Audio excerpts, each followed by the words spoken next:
Yeah. All right.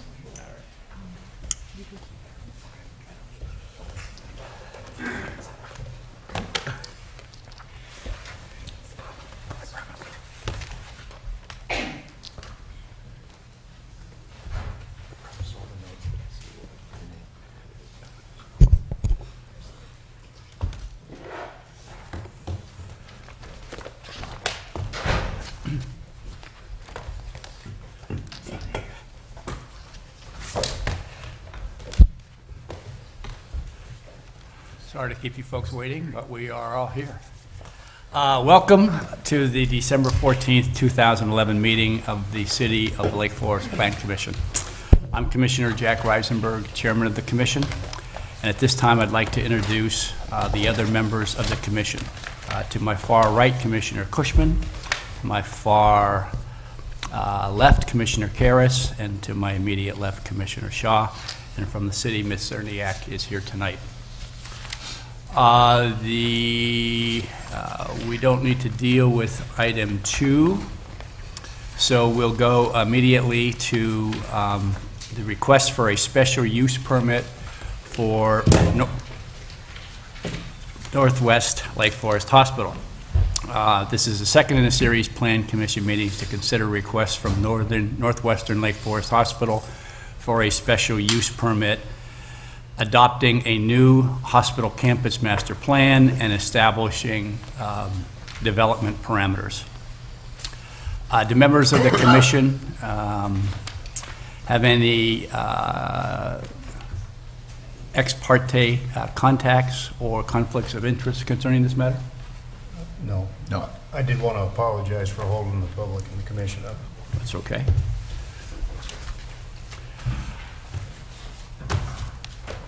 So Kathy, okay. You can start with Okay, presentation by the petitioner.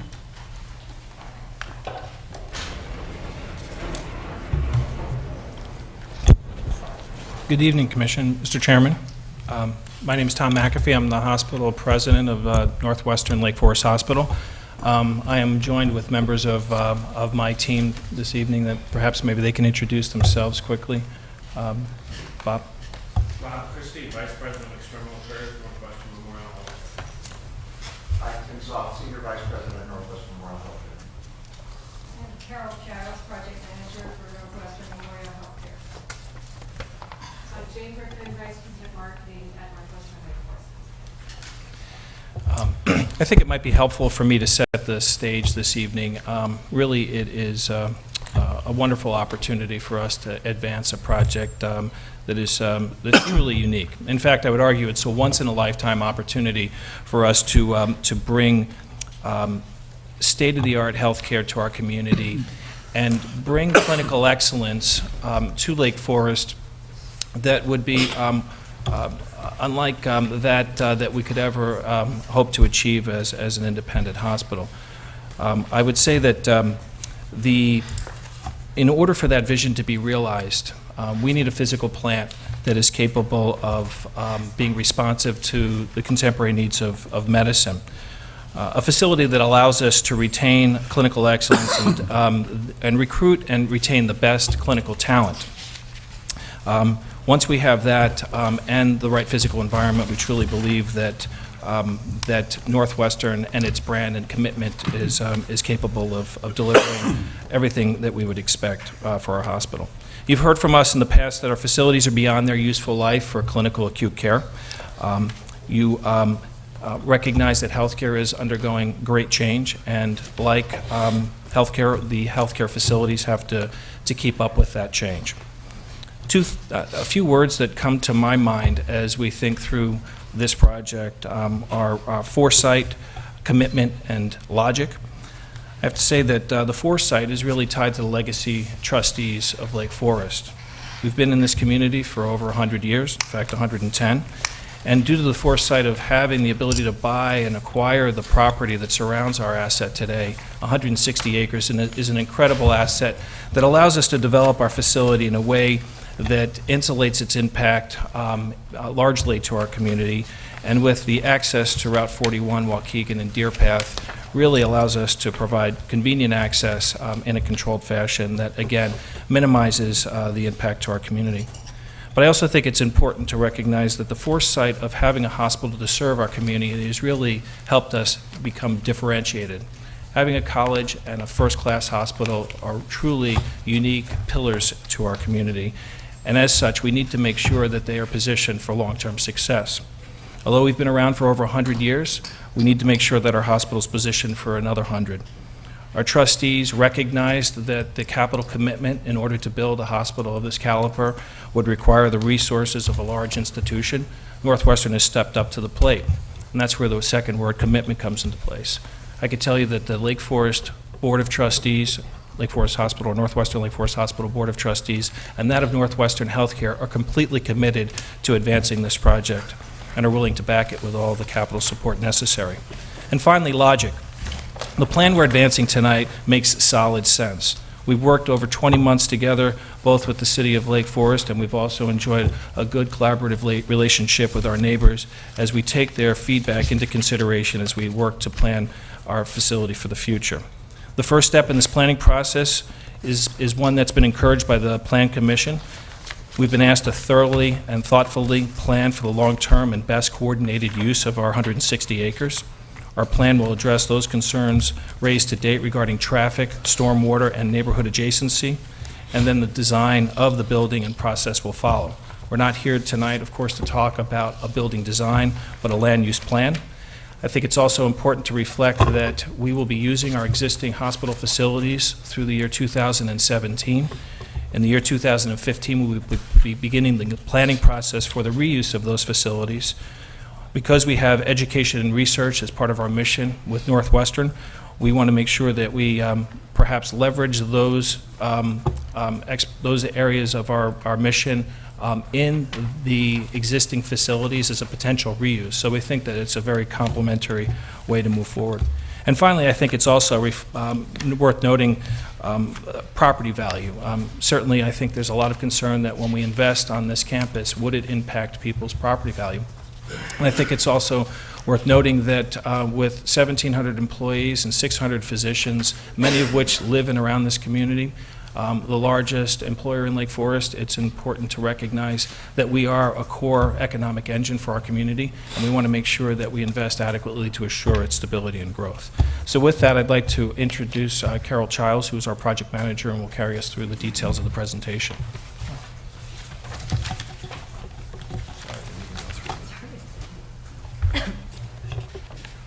Thank you. Let me get through a couple of these preliminary slides. A reminder of our guiding principles that we shared with you when we first introduced the project in September. Just a time frame to get on the same page about what we hope to accomplish through this process. The bold red is the Plan Commission process that we're in with you now. This is where we're seeking a special use permit for a land use plan for the campus. After we get through this process, we'll come back and talk about building designs. We also want you to be aware that with a hospital facility, we have another regulating body on our growth and capacity, and that's the Illinois Facilities Planning Board. And then also an important agency that you'll see as part of the plan is IDOT, the Department of Transportation. So working through all of these in parallel, we think is going to get us to the best outcome and get us the information we need to advance through our internal approvals and deliver upon our commitment to put a new hospital in place by 2017. So let me just tell you a little bit about what we've done since we first came to you in September. One of our top priorities is to continue to work collaboratively with the community and our neighbors. We've hosted our second community open house in November on the campus with the Department of Transportation. We had a very productive kickoff meeting last week to re-engage them in an initiative that started several years ago with the city to gain direct access from Route 41 onto the campus.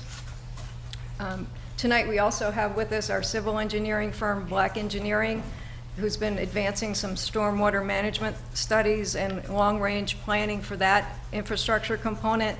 And Lue Abuno from KLOA, our transportation consultant, is studying the traffic impacts, working with us with the city, with IDOT, starting some refreshed background counts on volumes as early as next week.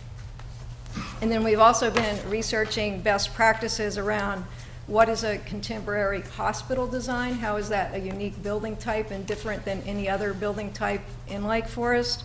And then the city and Kathy and her staff have been very helpful and supportive in working with us on a regular basis through this process. So through this, a couple of really key lessons learned continue to emerge through these discussions. And you'll see how these are being folded into our planning concepts as we move through this presentation. But locating the higher intensity uses toward the east, keeping those as we evolve the campus, keeping those high intensity uses that are in place today on the eastern edges so that we can mitigate negative impacts to the residential abutters, especially those that are right up against the fence and in direct proximity to the campus. So then site drainage, in September we wanted to highlight this because that is a major infrastructure component that needs to be taken into account in a land use plan, and particularly in our region. And we heard from some of our neighbors in the summer in September about recent flooding events that were thought to be attributed to development on our campus. And what we learned is a couple of things. It takes a collaborative effort with city and their engineering staff as well as our team to figure out what those root causes were. And in no case was it ever actually caused by anything that was happening on the hospital, but with both the sanitary and sewer systems, we're downstream of the neighborhoods to the west. Water flows from west to east. We're downhill of all of that. And we have a responsibility to help manage not only our water flows, but those of everybody in our watershed to the west. And we've stepped up to the plate every time to do that with the city and invested nearly $250,000 over the past couple of years in implementing improvements to those systems, while the city has stepped up to clear blockages or work with other agencies to make sure that water continues to flow east to the Skokie River. Traffic improvements, those will benefit not just us, but everyone in Lake Forest in our region. We'll see a little bit in a few more slides the improvements that we're contemplating, but we're prepared to invest another several $1 million in intersection improvements, including the Route 41 access, the Deer Path and Waukegan Road, and also as that affects our internal circulation on Westmoreland. So let's now look at the campus as it is today. When we were with you several months ago, we started to get questions about what is our capacity today? How big is the hospital today? How much open space? What are the numbers behind the campus and what's our starting point? So we just wanted to take a minute to orient everybody to what's in place today. So as you know, our campus is bordered by Route 41 on the east, Waukegan to the west. The green shaded areas are within our property lines, and our campus partners and neighbors we've depicted around the immediate edges. So the Lake Forest Club is to our southeast, single-family residential to the south and west, and then the Presbyterian Home multifamily community to our north. And east of Route 41 is the golf course before you get to the river. Now, what we have today is just about 720,000 square feet and 8 principal buildings, and you can see those labeled across the plan. They range from the Health and Fitness Center to the north, the main hospital facility in the center, and an apartment building to the south. That's over 160 acres, supported by about 2,200 parking spaces. And then these metrics that you see in the lower tier of the table are what will become part of the development parameters or development constraints, if you will. So what we've outlined here is what the campus provides today along those metrics. And if you just look to some Lake Forest standards for comparison, our open space today is 83%. If I take the Office and Research District, OR2, that one by comparison has a minimum of 25% open space. With structured coverage, the footprint of the buildings, we're at, what is that, 0.04%. The maximum allowable in Office and Research 2 would be at 35% today. Our FAR is at 0.1. The Office and Research District is 0.5, and the maximum height in that district is 75 feet. Now, you also have in your packet a memorandum of understanding that has some of these parameters in place for Parcel 4, which, for those who don't know, Parcel 4 is roughly, if you take this straight line here, it's this square parcel between Waukegan Road and the edge of the neighborhood lines to the north and south. That's about 40 acres. So that, under the current memorandum of understanding, has a 50% minimum open space. The FARs vary depending on the use. And so these are just a little bit of background about, to let you know what we have today, and we feel like we have a lot of room to evolve this campus within those standards that are in place today in a reasonable and rational way. So now I wanted to move on to look at some of the organizational features of the campus, starting with the use distribution. And Tom started to talk about this a bit, but we're organizing the campus. The campus naturally organizes itself around 3 zones: the north, the central, and the south. Today, the hospital is located in the southern portion of the campus. It's located very tightly up against that western border, and it's been anchored around the original 1940s building with a series of additions and 18 special use permits that have been associated with that over time. What that is caused is really for us to continue to build and expand in very close proximity to that single-family neighborhood to the west.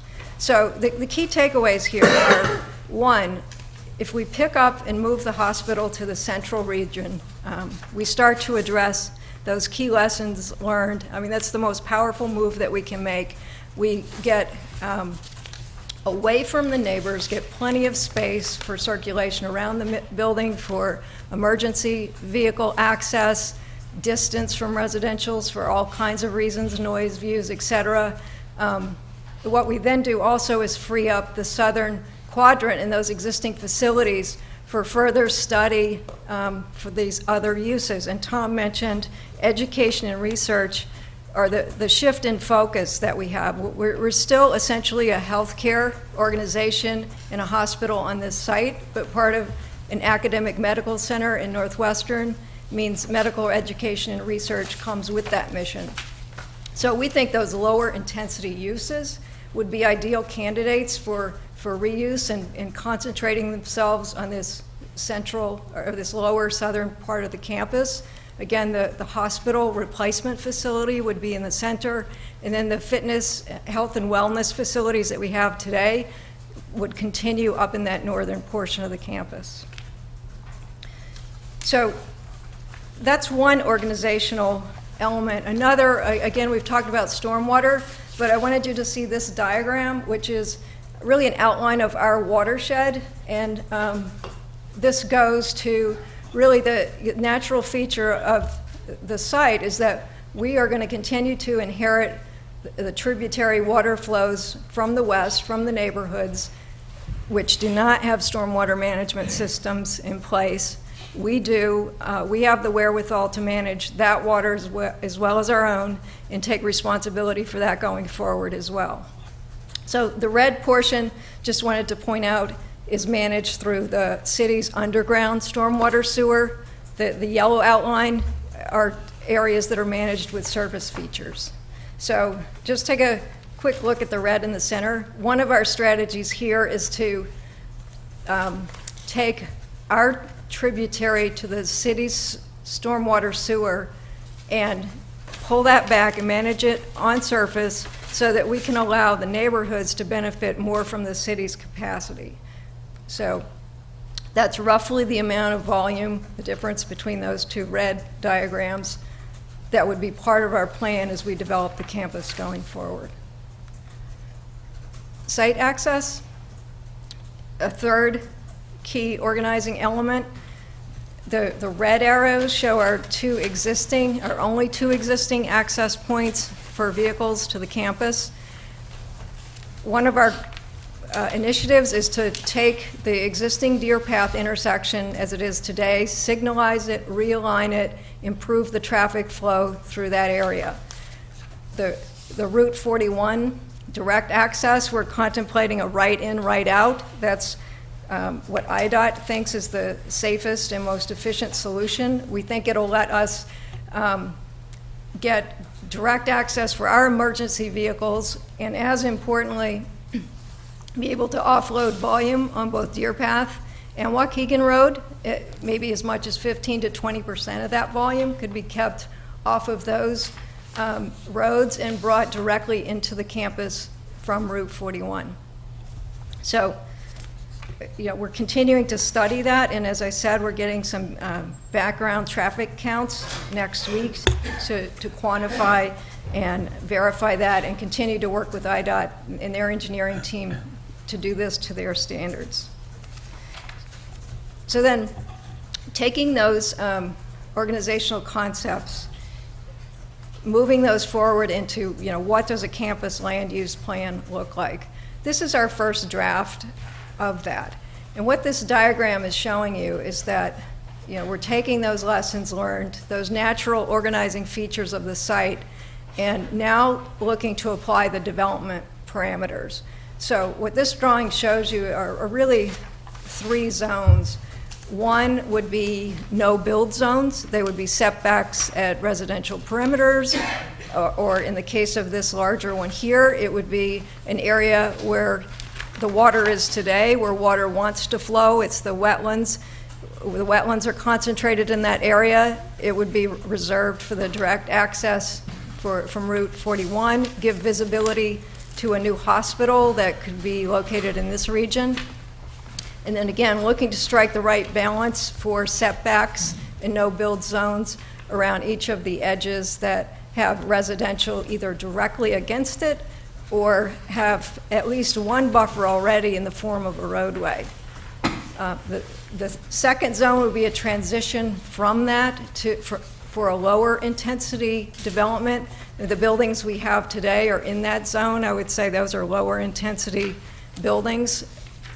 Then migrating up to a higher intensity development, and that's where the hospital, the replacement hospital, will be the driving factor on building volume there. It will be the tallest element. It has certain unique features and characteristics that we're studying, and we want to continue to keep that as far to the east as we can as we evolve this campus. So we wanted to also share with you, how do you apply a diagram like this to a building plan? So this is just one example. It's an illustrative site plan. It's not the building design yet, but it's showing you how those parameters would translate into the phase one construction of a replacement hospital. So again, you can start to see the natural features organized along the east with the water, the wetlands, pushing a new hospital structure as far to the east as possible, but being able to accommodate stacking room for cars that would come off of Route 41, room to expand the stormwater storage in that natural location. So finding the right balance for exactly where in that zone it would go to accommodate the other components, and then parking elements around that. So that's really just to make the abstract parameters a little more understandable in terms of how that would frame our ability to go and design a building. So what the other component then is, okay, what do you see from where? How tall is it? This is talking about planning, two-dimensional kind of metrics. So we wanted to talk just a little bit about building height. So this diagram is part of our study to go look at what is a contemporary community hospital, what's been built in recent years, and what do those volumes, what do those building bulk volumes look like? So in these examples, you see, buildings that range from 4 to 7 stories.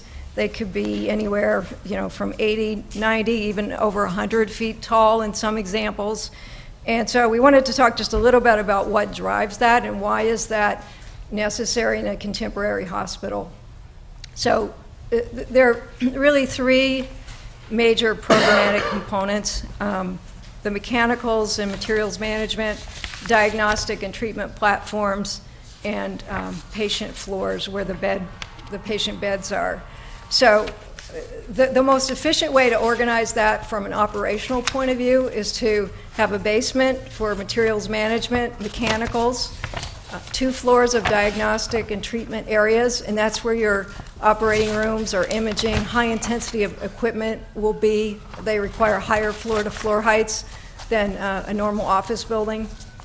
And then to stack your bed floors on top of that for easy, efficient, safe conveyance from one part of the hospital for the other for patient handling. And so to have a stacked scheme rather than a distributed scheme makes a lot of sense from an operational perspective. And you can look at examples across the country or locally where that happens. We also think that stacking versus spreading makes a lot of sense from an environmental and land use perspective. And that applies not just to the building, but also the parking. Because if you imagine if it's not on top of each other, it's beside each other, it's taking up more land area, it's spreading closer to the borders, it requires more stormwater management, and it's just not consistent with green building design principles to spread rather than be compact. So we're evaluating that component. Again, we're looking at Lake Forest standards. We understand that the highest allowable height today is 75 feet. We know there's not another hospital in Lake Forest today, so we really want to work with you to find the right balance that's going to be safe, efficient, operational for us, but consistent with the character of this community. So I hope that you're starting to see what we are, that this approach, these concepts, are really solving to all of the planning considerations, and this is a list of those that we've heard over the last 20 months. We're still studying, we're still listening, but we're very encouraged that this is an integrated solution that solves all of the problems. There aren't competing interests. They all seem to be working in a synchronized fashion toward a solution, and so we're very eager to get your comments and help us refine this and move it forward. So just to wrap up, next steps. We, of course, will continue to work with city staff on developing this plan and these development parameters. We will be scheduling another community open house at the beginning of the year. Continuing our coordination on the traffic study front and with the city and IDOT, working toward those site access improvements. We'll be going through and updating our site surveys and then preparing details around the special use permit. And that will include those parameters that we talked about as well as refinements to the plan that we shared with you. So that concludes our presentation, and I thank you very much. Thank you. Thank you.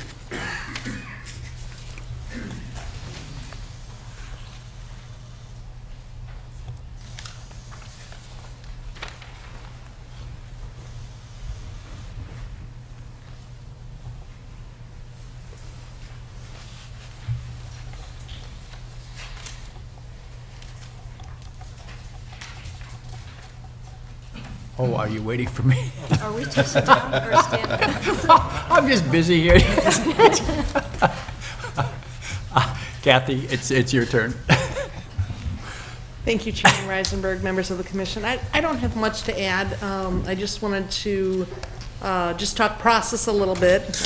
At your September meeting, we reviewed the whole master plan special use concept and just reviewed that the special use process and a master plan is a process that has been historically used in this community for all of our local institutions, schools, churches, Lake Forest College, the hospital, private clubs.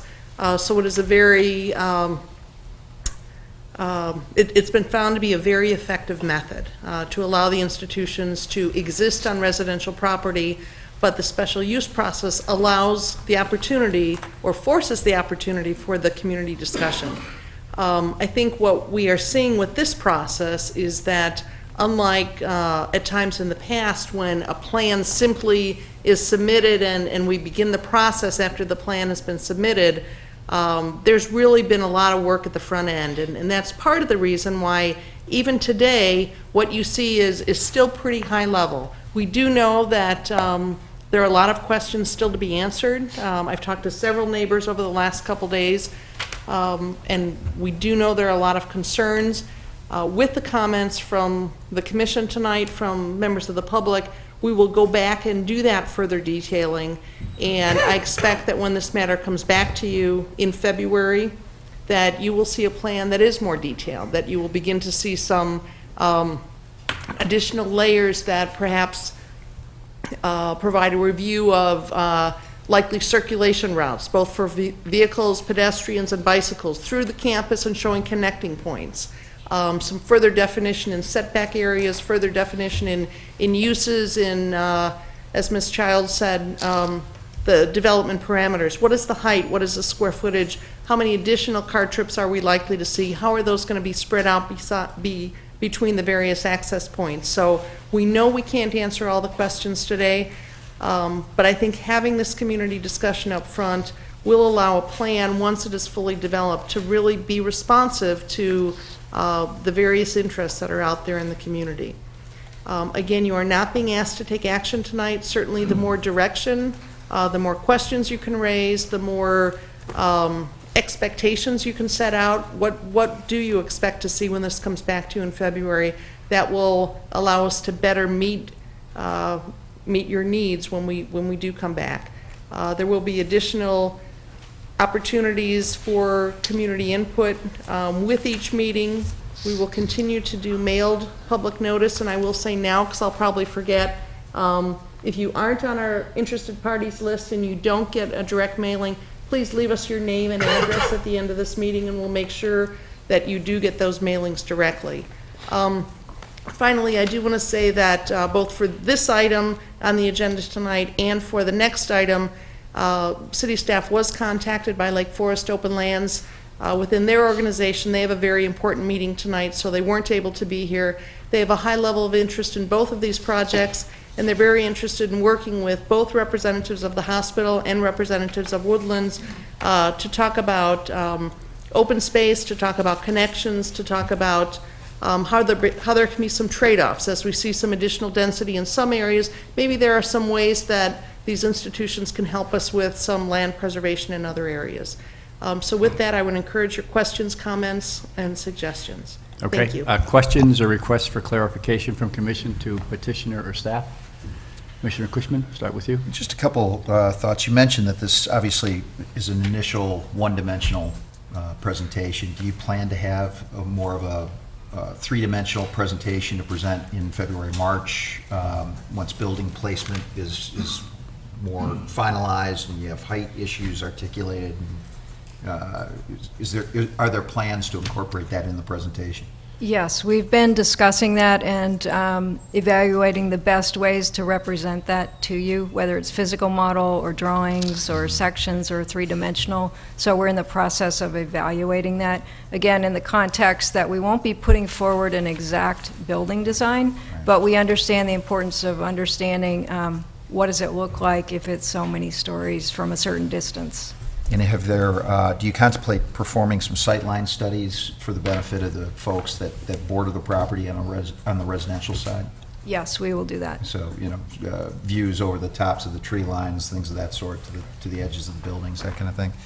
Has there been any effort made to contemplate, I mean, it sounds to me, just kind of fast forwarding to what I think I heard your needs as expressed, you're going to have essentially 3 fairly substantial initial floors with, substructure and then, kind of the meat and potatoes of the operation, and then you'll have the residential above it. So you're looking at the equivalent of 6, 7 stories, unless I'm misinterpreting something. Is that not correct? That's correct. That's sort of the range we're looking in right now. Again, it's going to be dependent on exactly how much we build.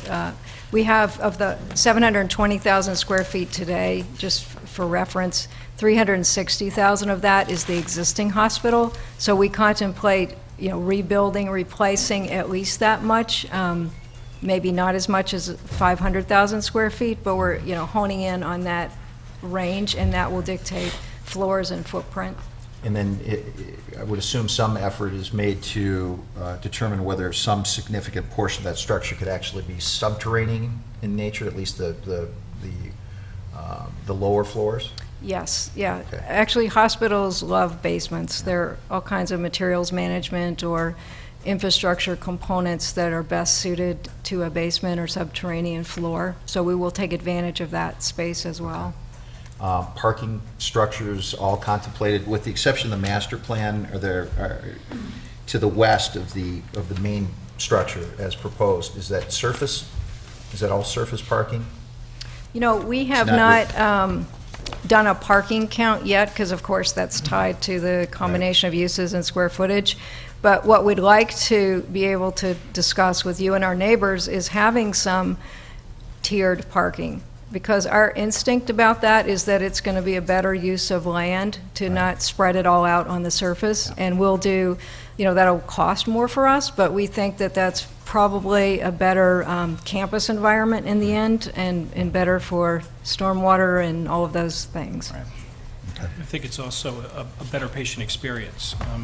The large surface areas, there's not a year that doesn't go by where we have people falling in the parking lot, and just due to the age and the nature of our business, having parking in a coordinated, consolidated, and covered way is valuable to many of the patient care areas. Just curious, the Elmhurst facility that you showed on one of the slides, that's the recently constructed project on the north side of Roosevelt Road. Is that Correct. correct? Correct. I mean, absolutely massive facility. I mean, beautifully done, but massive. I can't imagine that is the nature and direction of the density being proposed here. But Just to understand it a little better, that hospital is, I think it's 280 beds plus or minus, which is more than twice the size of our, 120-bed medical surge hospital today. good. Okay. That's all I have right now. Commissioner Karas? Yeah, well, and that leads very well into a question that I had. When we start talking about access on Route 41 and an additional access point on Waukegan Road, is the ultimate goal here to become a regional medical center? Is that what we're looking at here? And in that flavor, what is the bed count we're looking at ultimately? We're licensed for 215 beds today, so we would expect that, truthfully, the range for the number of beds would be roughly where we are today. So the organic growth that's occurred in the market is about 1.5% a year, given the aging of the population and the demographic distribution. With respect to what we're trying to create, we have limits on what we can build, a couple different limits. One is the economic reality. Hospitals are hundreds of dollars a square foot, as you know, so we don't want to build any more than is appropriate. We also have the Illinois Health Facility Planning Board that Carol had referenced, the CON board, that we would also need to go through a diligent process. We're very concerned about growth of healthcare investments in the marketplace, and in fact, routinely have denied applications if you can't demonstrate solid planning and use. For us, we need to make sure that we put the appropriate planning, and that's where we've spent, quite frankly, a lot of time as a system to determine what centers of excellence we want to develop on the campus. Cardiology and oncology are two strong services, including women's and children's as well. Those will continue to be what we refer to as distinctive clinical programs on the campus. Much of our activity is outpatient and will continue to be. In fact, when there may be some pressures from demographic increases in the marketplace, you'll also have a push down with advanced technology, minimally invasive procedures that are also pushing down for the need for inpatient beds. So we need to be careful that we don't overbuild, but we also could be in a situation where we don't want to build a new facility and be beyond capacity. So the intent is really just to deliver exceptional health care in a complementary way with Northwestern Memorial, but we're a community hospital. We continue to develop our other ambulatory facilities in the marketplace so that we can make sure that we're also delivering outpatient care closer to people's homes in their communities. But for those that require more specialized inpatient services, we have the resources within the system and the critical mass, truthfully, to support the subspecialists that everybody in our community really is asking for. So to have cardiologists and neurologists and neurosurgeons, you need to have a facility that has enough beds, and roughly what we have today, we believe we can do that with in the future. So the goal is to draw from a larger geographic area, but not necessarily be a regional hospital per se. Okay. Correct.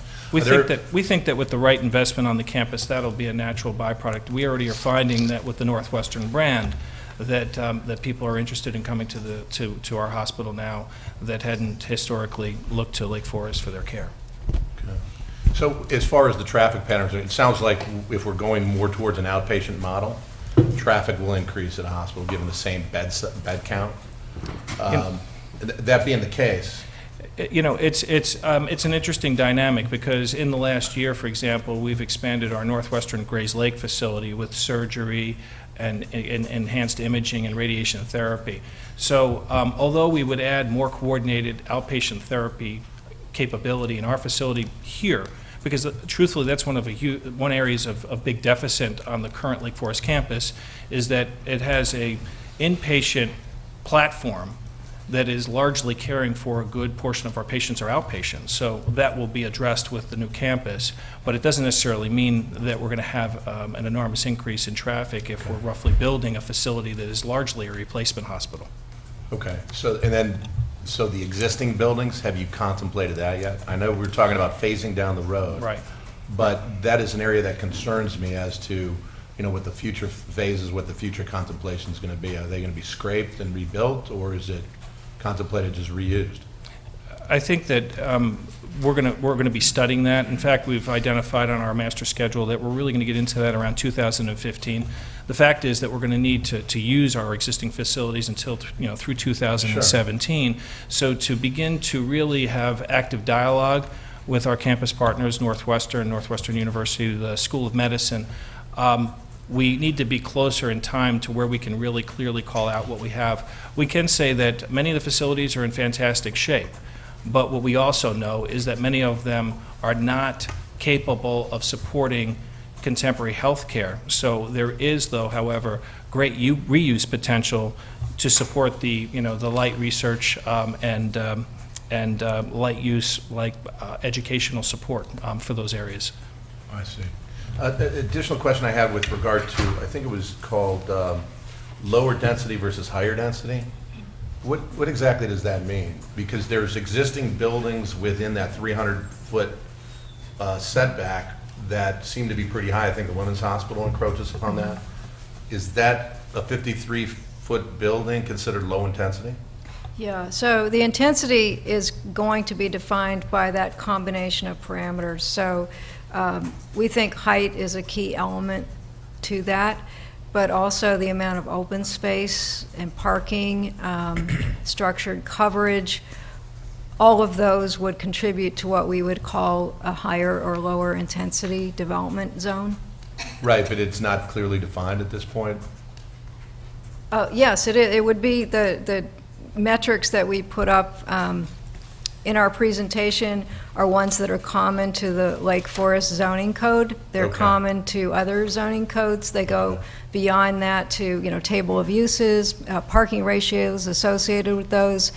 That all, you know, comprises an intensity level. Okay.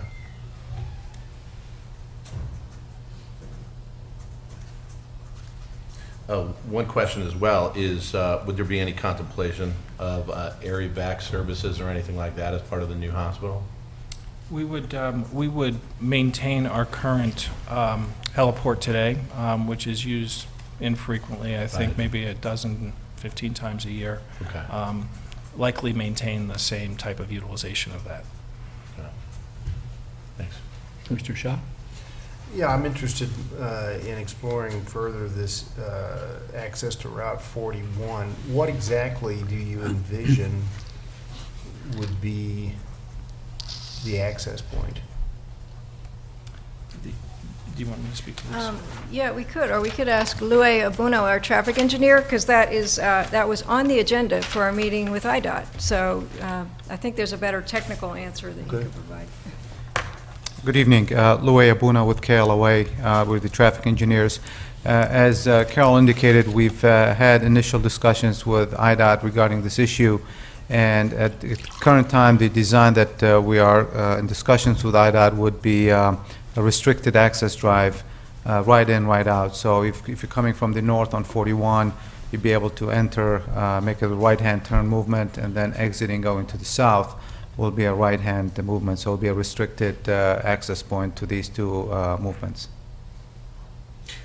Have you identified at what location this 41 entrance or exit would be? Well, that's where we're at right now. 41 is designated as a freeway, and because of that, IDOT has some strict criteria relative to the design of the entrance and exit.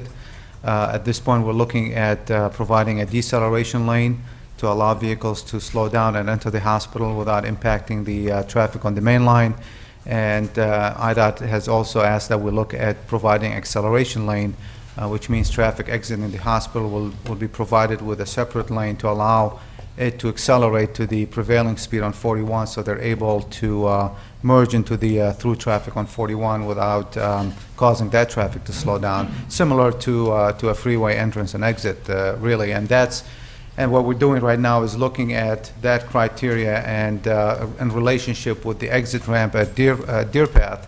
And because of that, that's going to dictate where the driveway is going to be.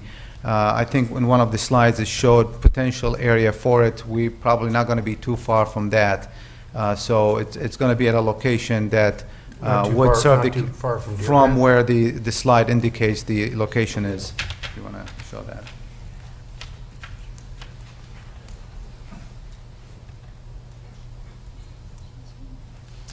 It's where that red arrow is at. We believe that's probably going to be close enough to where the entry point is, far enough so that we can provide the acceleration lane and allow enough weaving area between the end of the acceleration lane and the exit ramp to Deer Path. How But far we're you- I'm sorry. How far would that be from Gage's Lane? I know this is about 2,500 feet from Deer Path, so I would say it's probably about 2,500 feet from Gage Lane. Have you got any studies to show what kind of a congestion or backup you'd have onto Gage's Lane if you had that kind of a entrance there?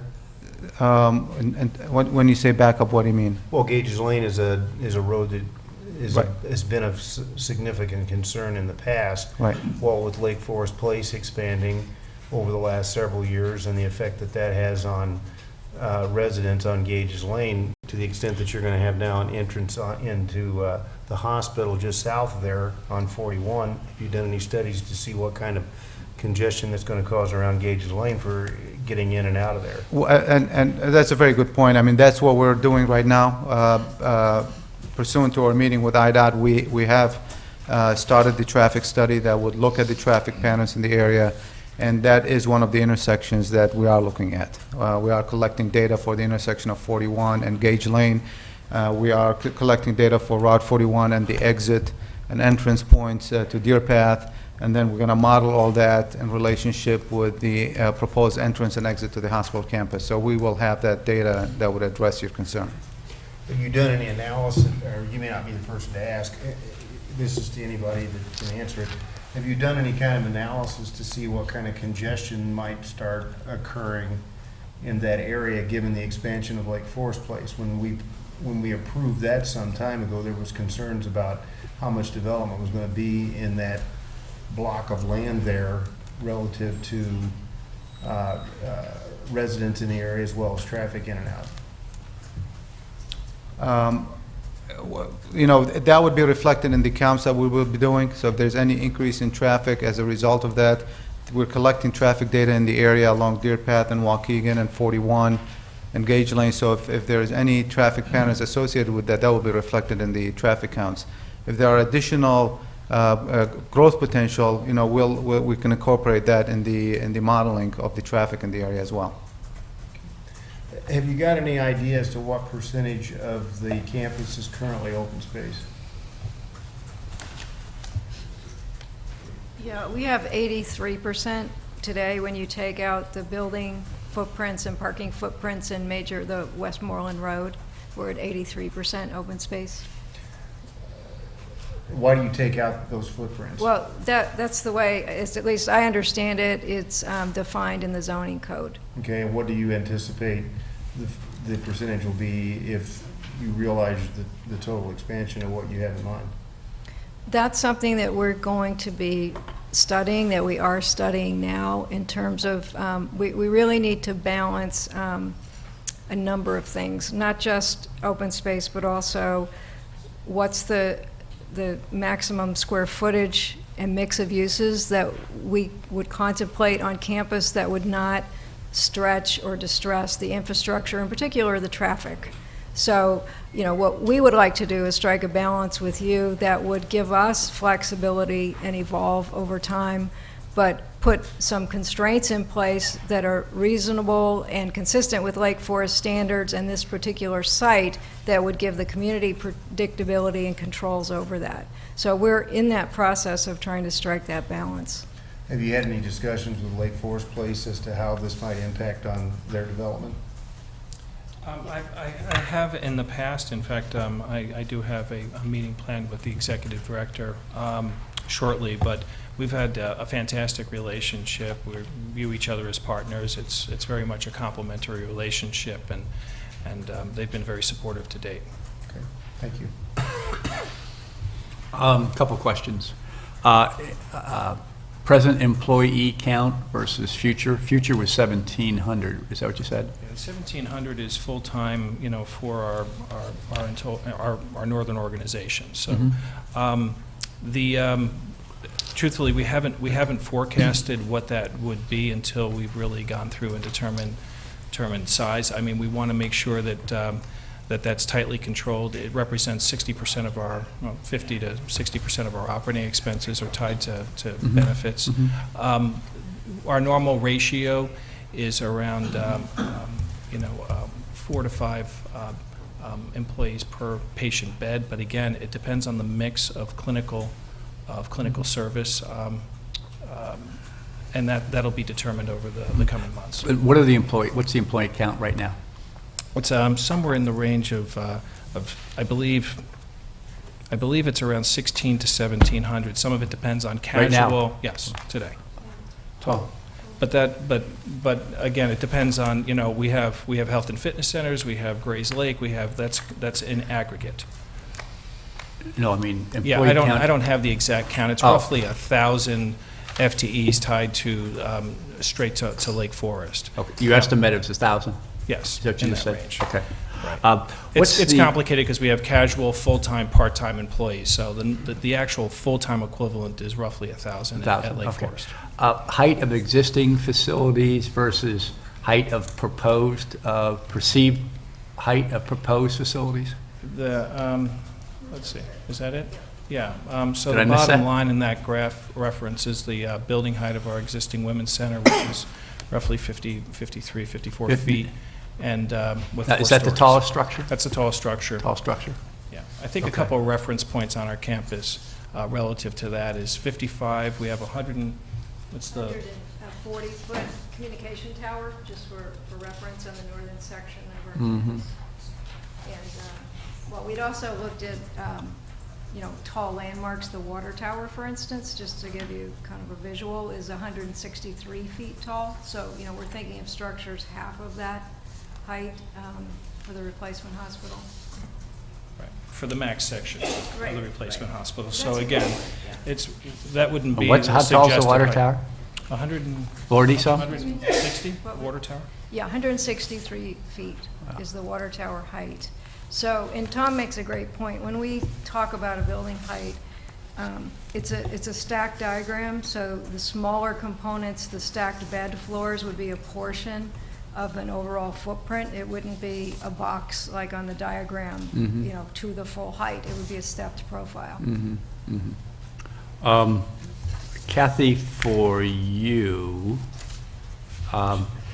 would you describe this process for me going forward? I mean, we're into meeting 2, and we have seemingly a very, very, very long way to go.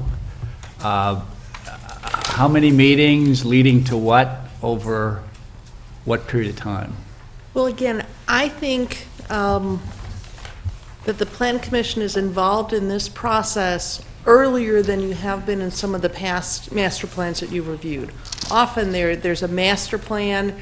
At the first meeting you hold on a particular petition, you're presented with a draft master plan.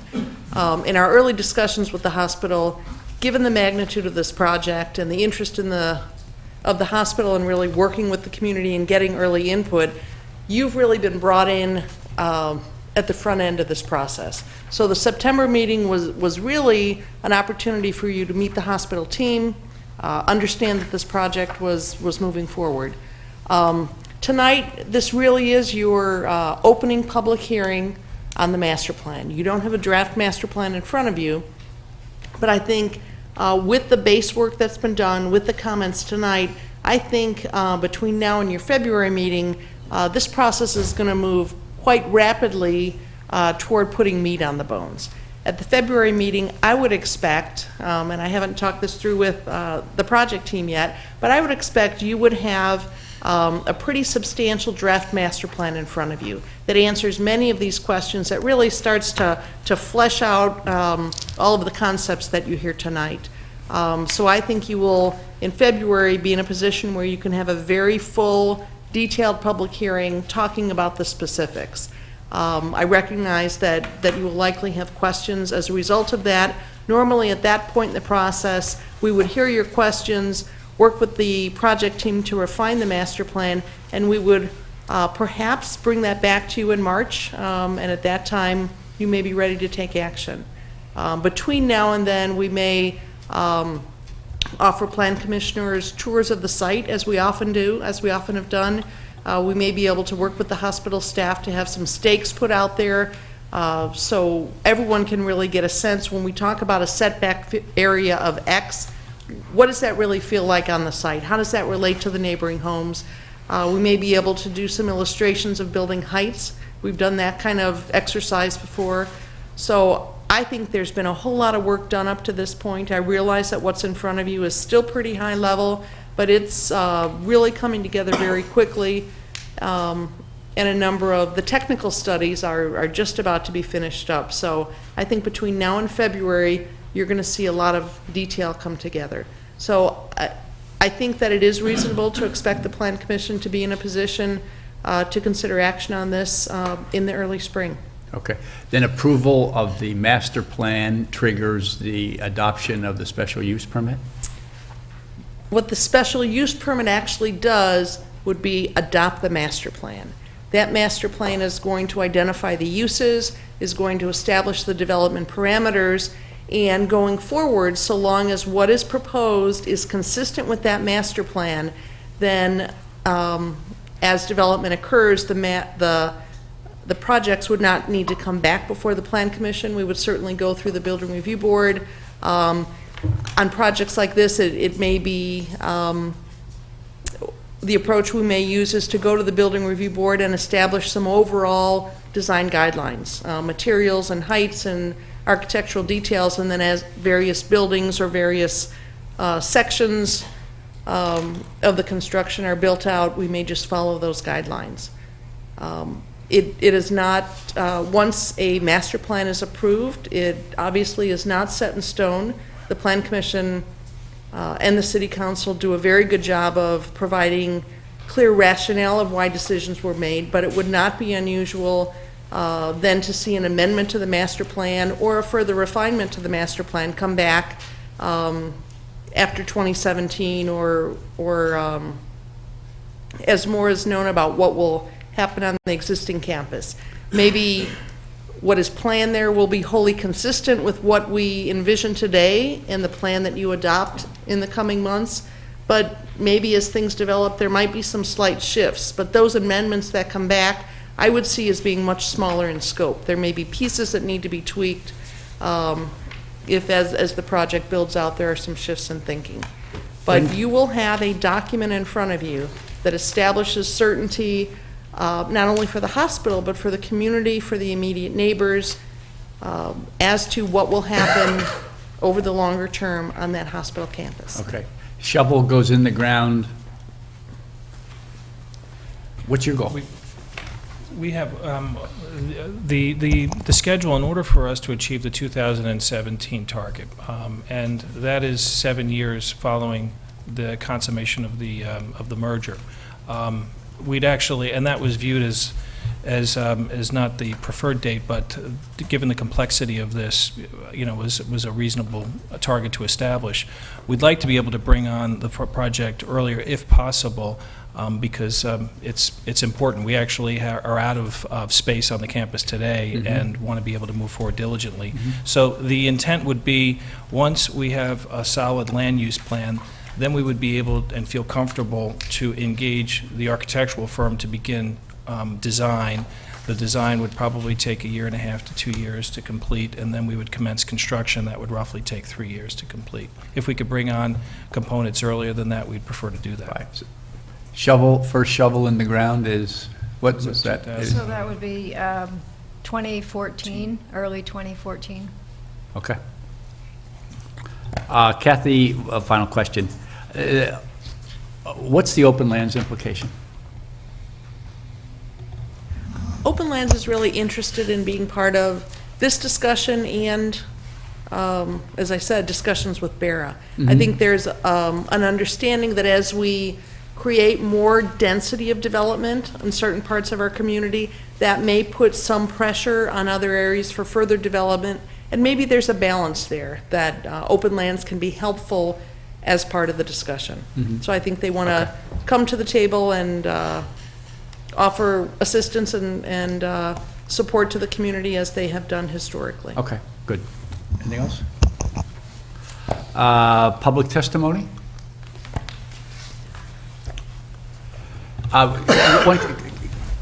Kathy, there's no need to swear in an information-only meeting like this, is there? This is actually you're opening tonight the official public hearing. This public hearing will be continued on until you take action. So you could do one mass swearing in. Sure, okay.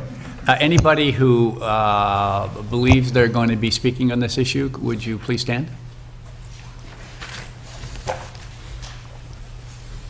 Okay.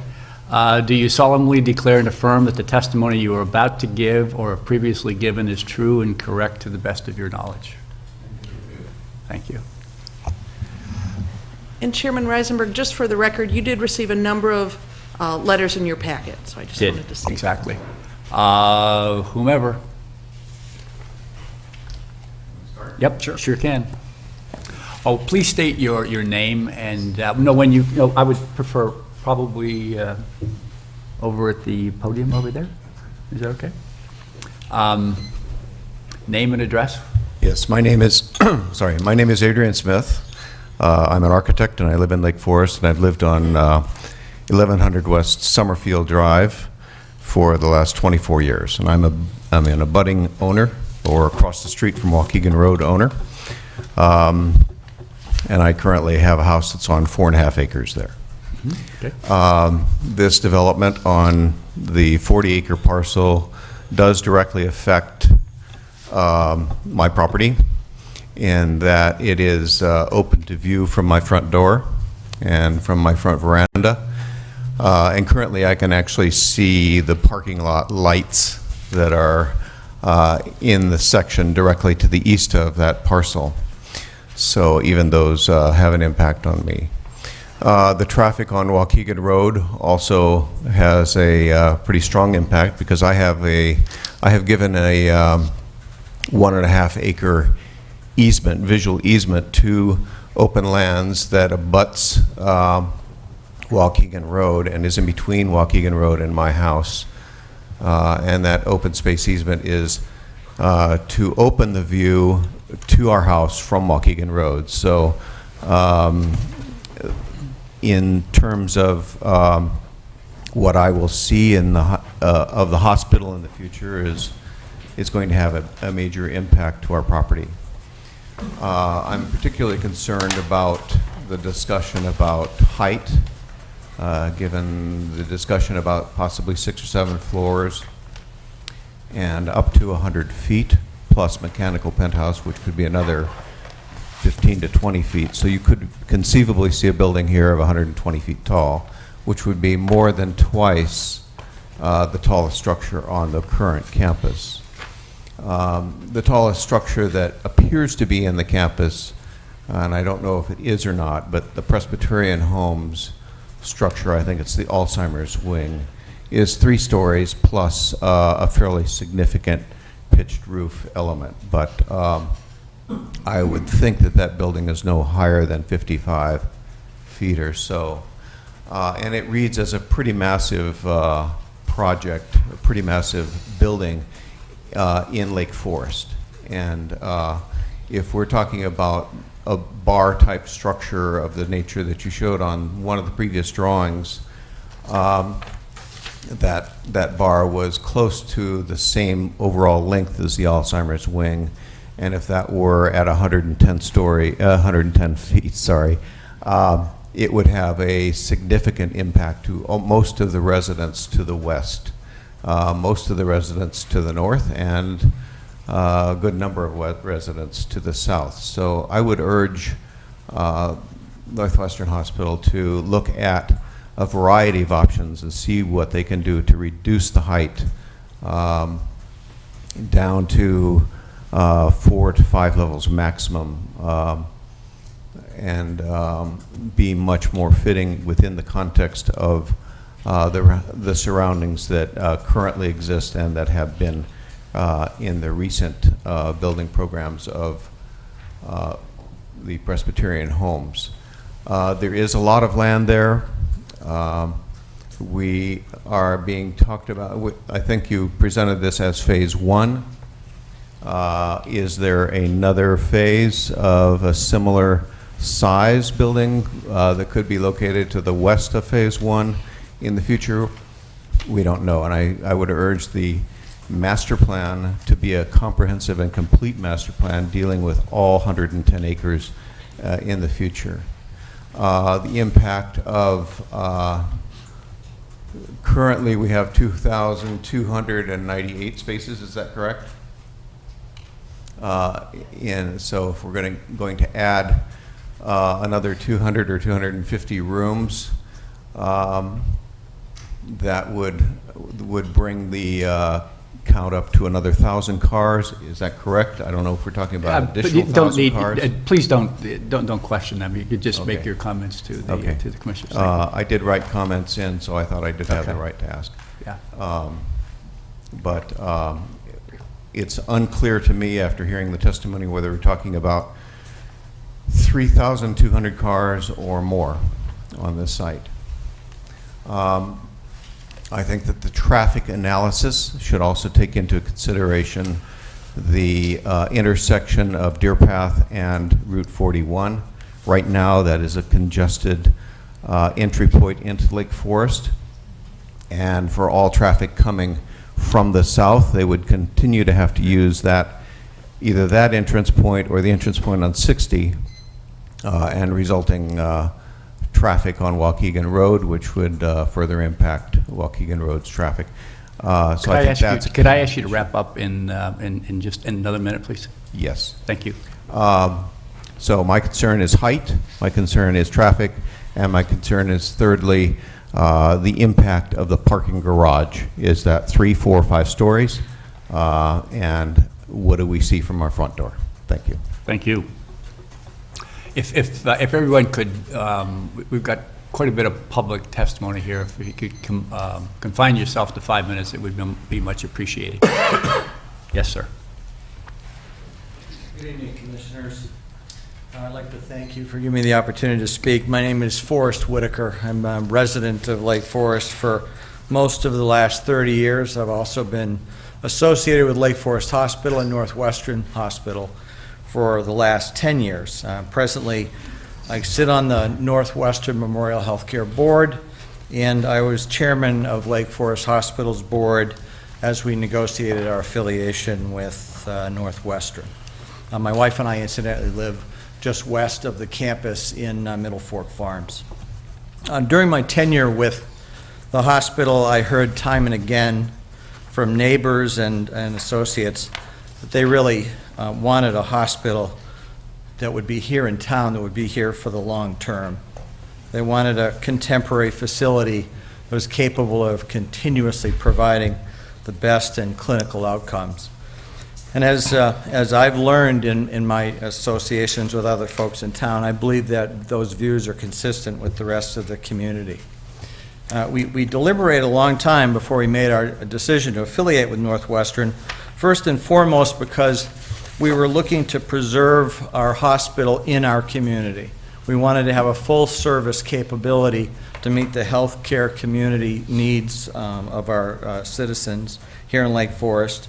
And we have been in this facility or other facilities for over the last 100 years.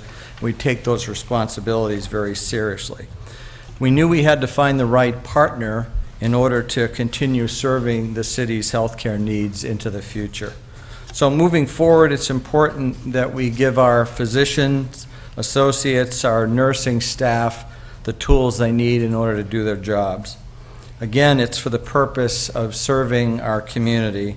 Simply put, the purpose of a hospital is to save lives in emergencies, heal illnesses and provide diagnoses, and treat more difficult, rare, and complex disease. Our current facility is nearly 70 years old. And with that, it's outlived its useful life in many ways when it comes to providing consistent, safe care for patients. There's also an important economic aspect associated with this decision to build a new facility. I've spent my entire career in the healthcare industry, and I've had personal experience with how organizations have to adapt in order to survive, and this situation is no different. I know what works and what doesn't in terms of healthcare delivery, and plain and simple, our current facility has outlived its useful life. And I doubt seriously it can really outlast the extent of our poor economy right now. So things do need to be done for us to continue to provide world-class service. It doesn't have the necessary efficiencies to provide the care that the community deserves. It doesn't meet the standards of care today for areas such as patient privacy. We don't have many single patient rooms. Many of the rooms don't have showering facilities. And that's pretty archaic in many respects. We have, and we should be able to provide better services to the community. The facilities necessary for providing diagnostic and information technology are not adequate in the facilities that we have today.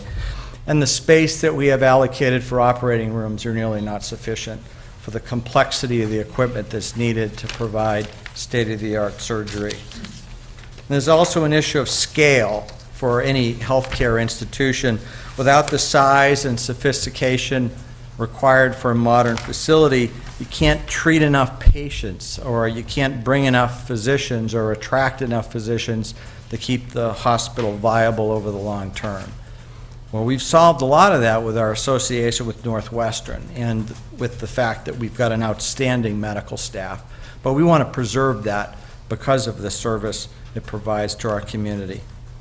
At the same time, we know that healthcare is extraordinarily expensive, and we're facing significant economic challenges throughout our society, and healthcare spending is certainly a part of it. So there's a balance that we have to maintain here, and that is to not build a hospital that's too big or ostentatious or beyond the requirements of the community, but at the same time, we have to make sure that it's fitting to the uses that it's designed to in terms of meeting the needs of our community and providing a full-service capability to our community.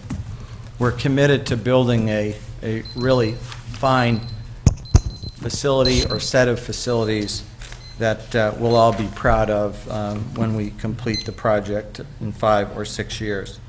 So it is my hope the Plan Commission understands the importance this investment has on our community and the importance that Northwestern has placed on it. We will continue to be a community hospital, but we want to be the best community hospital we possibly can be. We're here to serve everyone in Lake Forest, and with the Plan Commission's approval, we'll take it to the next step in preserving the capabilities of this hospital long into the future. So thank you very much. Thank you.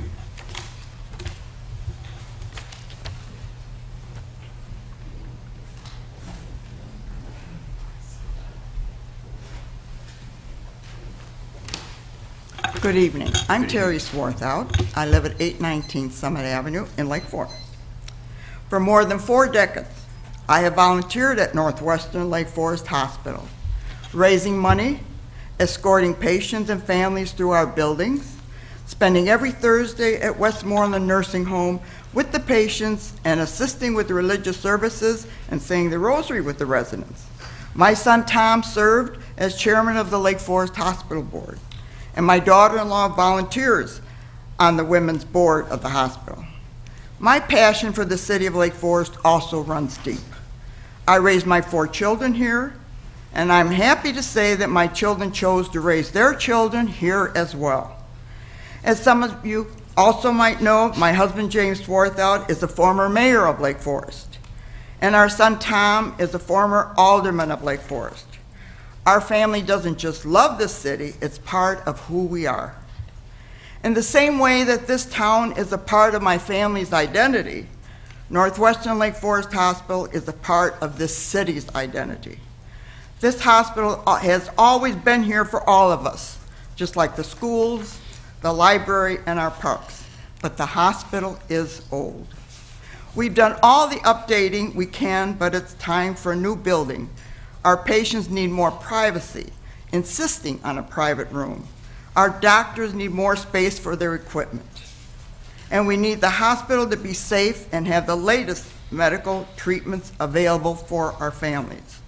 To best serve our residents, Lake Forest needs a new hospital.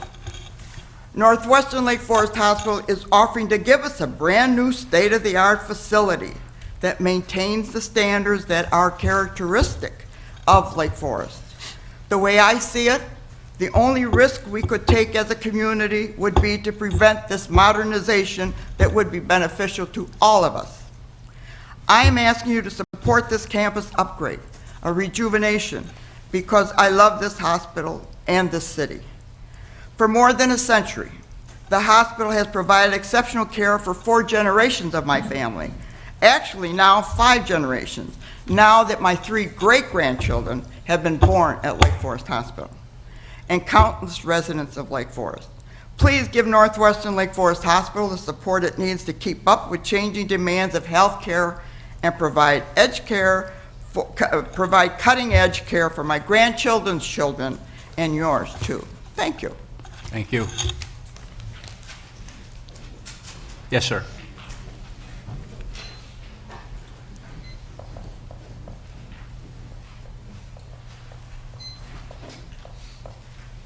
Ralph Klemperer, I live at 854 West Deer Path. I've lived here for a long time. I think the discussion of the Westmoreland Deer Path interchange and a block away the underpass is sophomoric at best. I go through there all the time, into the hospital. The underpass, if I'm not mistaken, was built in 1934 when the road was built, and I don't think it's been updated since, it's gonna be a zoo over there. And putting an extra lane, excuse me, and a stoplight's not gonna improve anything. Secondly, I think very few people in the city have any idea what the size and the impact of this proposal is. It is, I would guess, the biggest commercial building project by far in the history of the city. And because of that,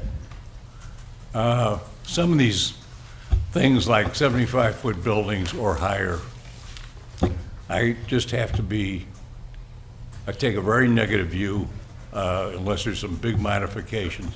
And again, that traffic, you get an ambulance or a fire truck on Deer Path now, excuse me, you have a problem.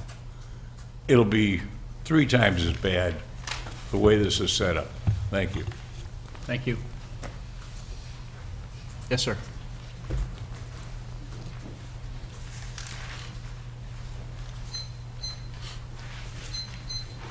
Thank you for the opportunity to speak tonight. My name is Tom Knorr. We live in a property which abuts the hospital property right in back of it on Lane Lorraine. I support completely the prior statements of the prior speaker, as well as the comments of Mr. Smith, who I would note specifically, I believe is a noted architect and very sensitive to architectural issues, including density issues and appearance issues and open space issues.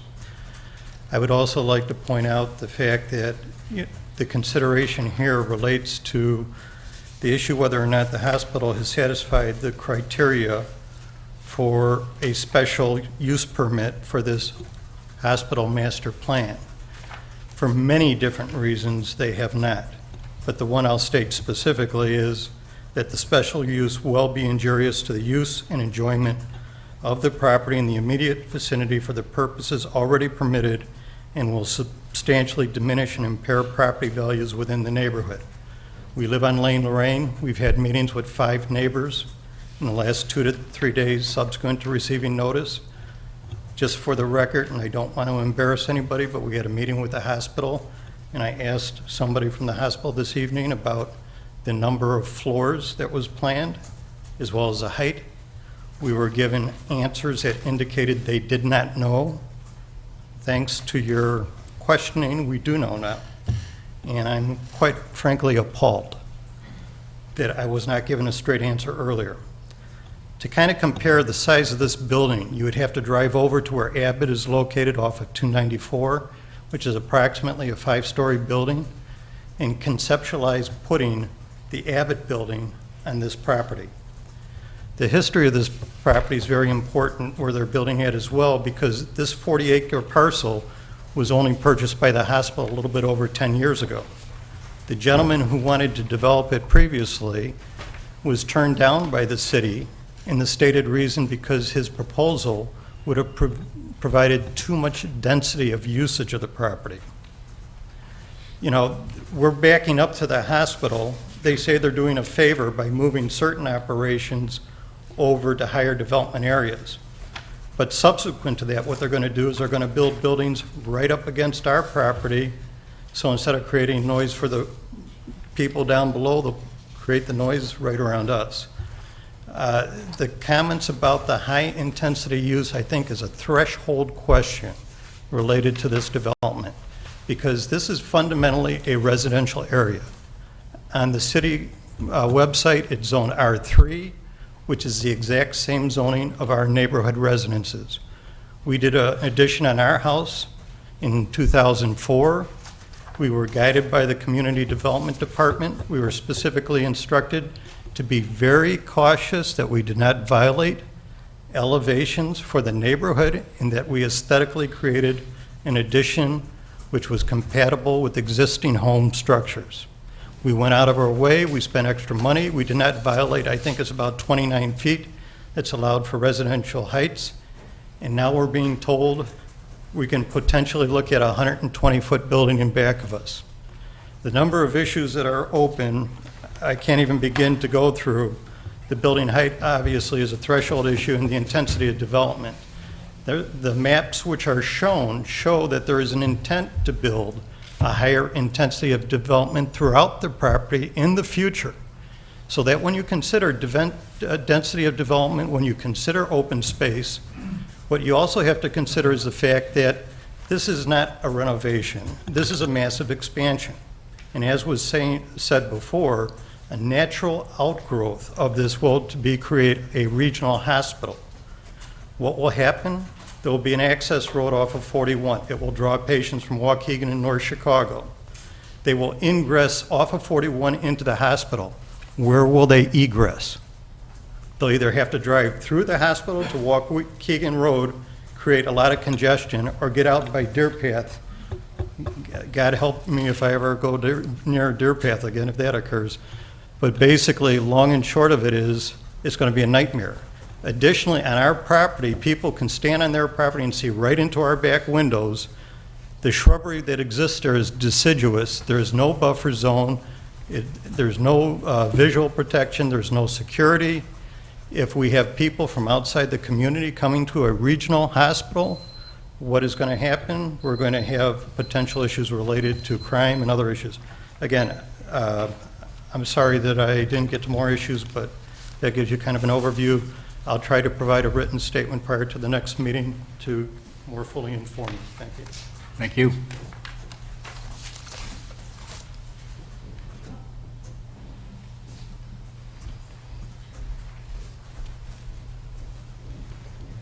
Hi, thank you for letting me speak. I'm Melissa Knorr. I live at 910 Lane, Lorraine. When I stand in my living room on a nice night like tonight with all the leaves off of the trees, what I see is over the top of the berm, lights to the north at Lake Forest Place.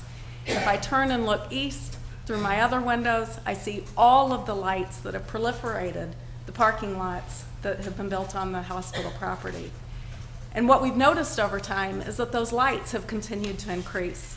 So now when I stand in my living room with the proposal that they have put forth, I will look at a whatever number storied parking structure with perhaps headlights going right into my living room window.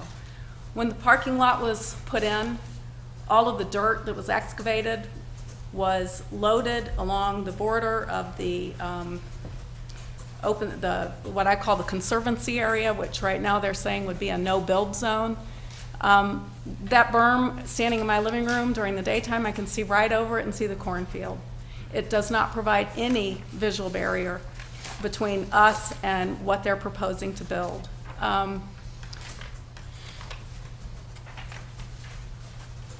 Someone mentioned earlier views over the tops of tree lines. With deciduous trees, it's views through the tree lines that we're worried about in the winter months.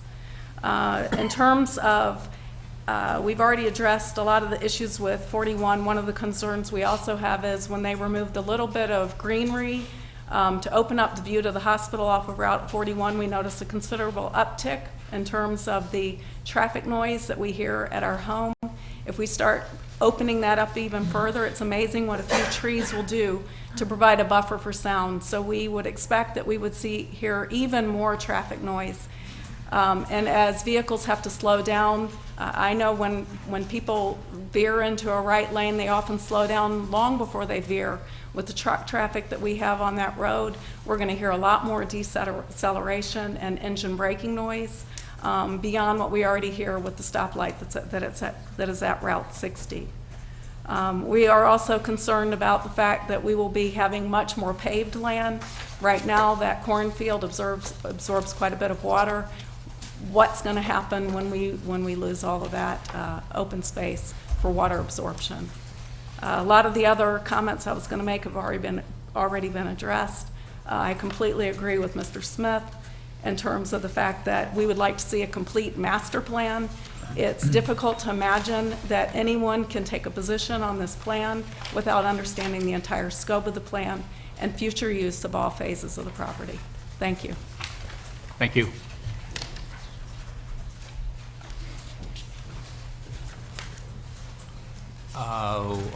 Okay, come on.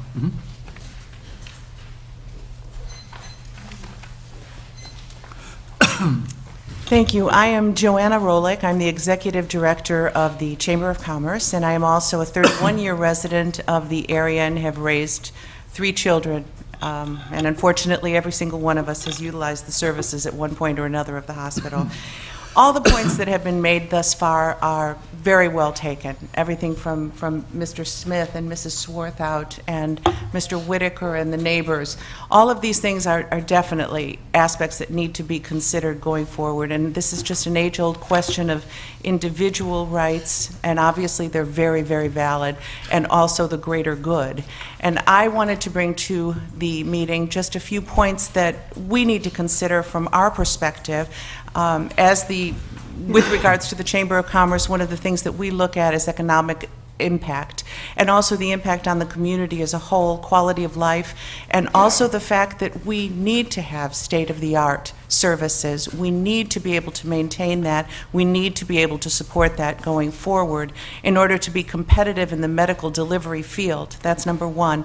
And also to maintain the value of our community and also the services that are available to our residents and to the greater area.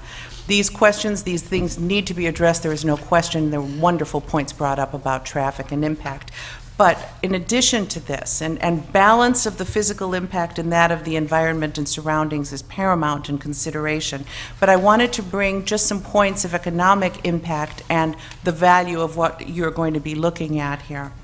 Number one, Lake Forest, and it has been stated already, is the largest employer. The hospital is the largest employer in Lake Forest with 1,700, and then I believe another 600 medical professionals that deal there, anywhere up to 2,300 individuals that are affiliated with the hospital.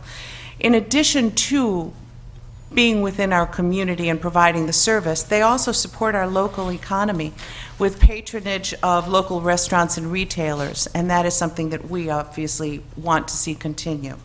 The hospital pays over $49 million in local property and sales tax revenues to the city, and also $22 million in state sales and income tax revenues each year. And between 2006 and 2011, the hospital invested $29.7 million in capital improvements to its facilities here in town. Many of the local businesses here are suppliers of the hospital. With the growth of the hospital, that would these entities would benefit further. These are the pharmaceutical and hospital supply entities. All of these represent real investments, and they underscore the importance of this growth and of our taking serious consideration of this proposal and the impact to our local economy. And with modernization and expansion of the hospital, the benefits would continue and increase. But that is not the only benefit of the hospital and its continued viability. The other is the fact that the hospital has also supported the local community, our organizations, the schools, the churches, and 10 years ago even spearheaded a Healthy Communities partnership with Partners for Progress to bring together entities within town and help support the community as a whole being healthy. While it's undergone many changes, this is one change that is clearly necessary as we go forward, even in satisfying the need for medical delivery, not only by the demographic, the citizens that will need the services, but also the businesses that will need to have the services as well. So what I would say in closing is that I do hope that you offer this special use permit, that you provide this special use permit to the hospital, that you take into consideration these other aspects as you deliberate over everything else. Thank you very much. Thank you. Yes, sir.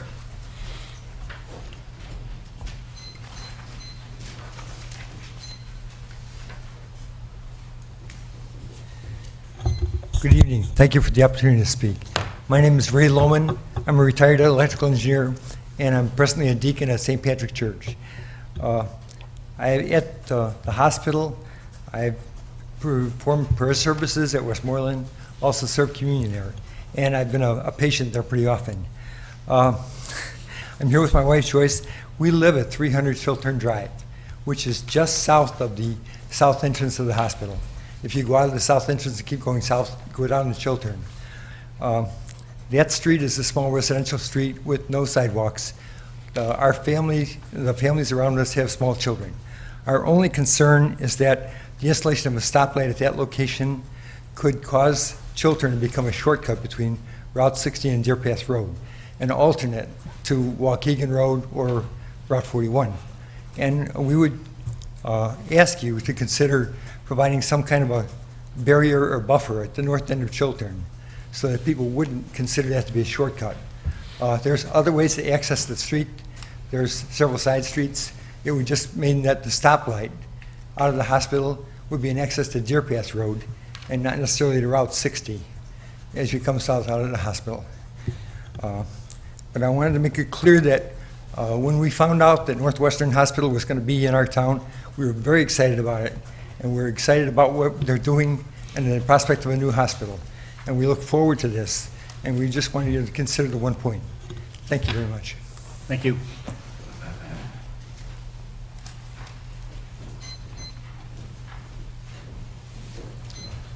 Good evening. My name is Jeff Gianelli. I'm in 921 Lane, Lorraine. Thank you for the opportunity to address the commission this evening. As a resident of Lake Forest and probably the shortest-term green resident here compared to everybody else who's been here for 15, 20, 40 years, my family and I moved in about 6 years ago, and we believe that Northwestern Lake Forest Hospital certainly has the right to do with the property as they see fit to run a business. However, they also have the responsibility as a community resident, as business owners, to do what's right by its surrounding neighbors. I own, along with my family, commercial real estate property in the Franklin Park area. I believe that if Northwestern believes that they want to serve the local community, it seems somewhat bizarre that the access is primarily concerned coming from the northbound to 41. I don't see how many Lake Forest residents would be coming from the north to access the hospital on 41. The other issue that I have is that as I look at the setbacks for the plan, along Lane Lorraine, we will be the most impacted of the direct neighbors encompassing the property. I would ask the commission to look at the setback provisions. And the last and final issue that I would like to leave you with is a water issue. As a building owner in Franklin Park, Illinois, and I understand that my property taxes are quite small compared to a $49 million property tax that Northwestern pays. In Franklin Park, we are suffering and struggling through the impact of the O'Hare expansion. We were told as business owners, as property owners, that the economic engine to Chicago is O'Hare Airport, which meant that you could do as you needed in light of its residents around you. This past year, our building suffered extensive flooding due to the O'Hare expansion. And my concern as I look at the plans and what we're talking about, if we don't take into consideration the true water impact, the amount of coverage that they're proposing to do will negative impact not only my neighborhood, my neighbors, but those along Waukegan Road. I believe that if they truly want to serve the community, refurbish the hospital and serve the residents, there's a way to do it without creating a massive negative impact to the neighbors around. Thank you. Thank you. Okay, staff response to public testimony? At this point, as I think we've said earlier in the meeting, we don't have all the answers. I think all of the points that have been raised are points that we will examine. We will work with the hospital to be responsive, to look at solutions. And when this does come back to you in February, we will certainly lay out the issues, lay out the study that's been done, lay out the alternatives that have been considered, and any solutions that are presented will be presented with the rationale for why those particular solutions were selected. I think this is an important community discussion. Clearly, there is growing interest in this issue, and we will do our best to address all the issues and come back to you with a solid and a detailed plan. Okay. Petitioner rebuttal.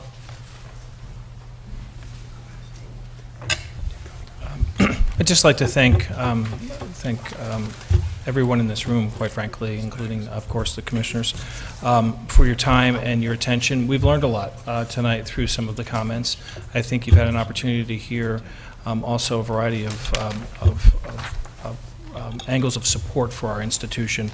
I think it is worth pointing out one point of clarity, and that is the $49 million in property taxes must be a figure that's being derived from the property taxes that are paid by landholders associated with that are employed through the hospital. As a not-for-profit, tax-exempt institution, we do not pay property taxes to that scale. We do pay property taxes for some of the properties, but I think it's worth calling out that clarity.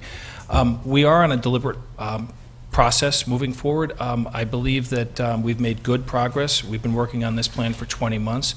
We have a good understanding of what makes sense to plan on the facility. We do not have the answers specifically on exactly the number of beds down to that level of precision and how those beds may be arrayed on any mass in the hospital. So we've been completely transparent, and we are following principles that we communicated at our first meeting that we think are worth closing on, and that is that, not to repeat each one of these, but we want to be respectful to the history and the tradition of our community.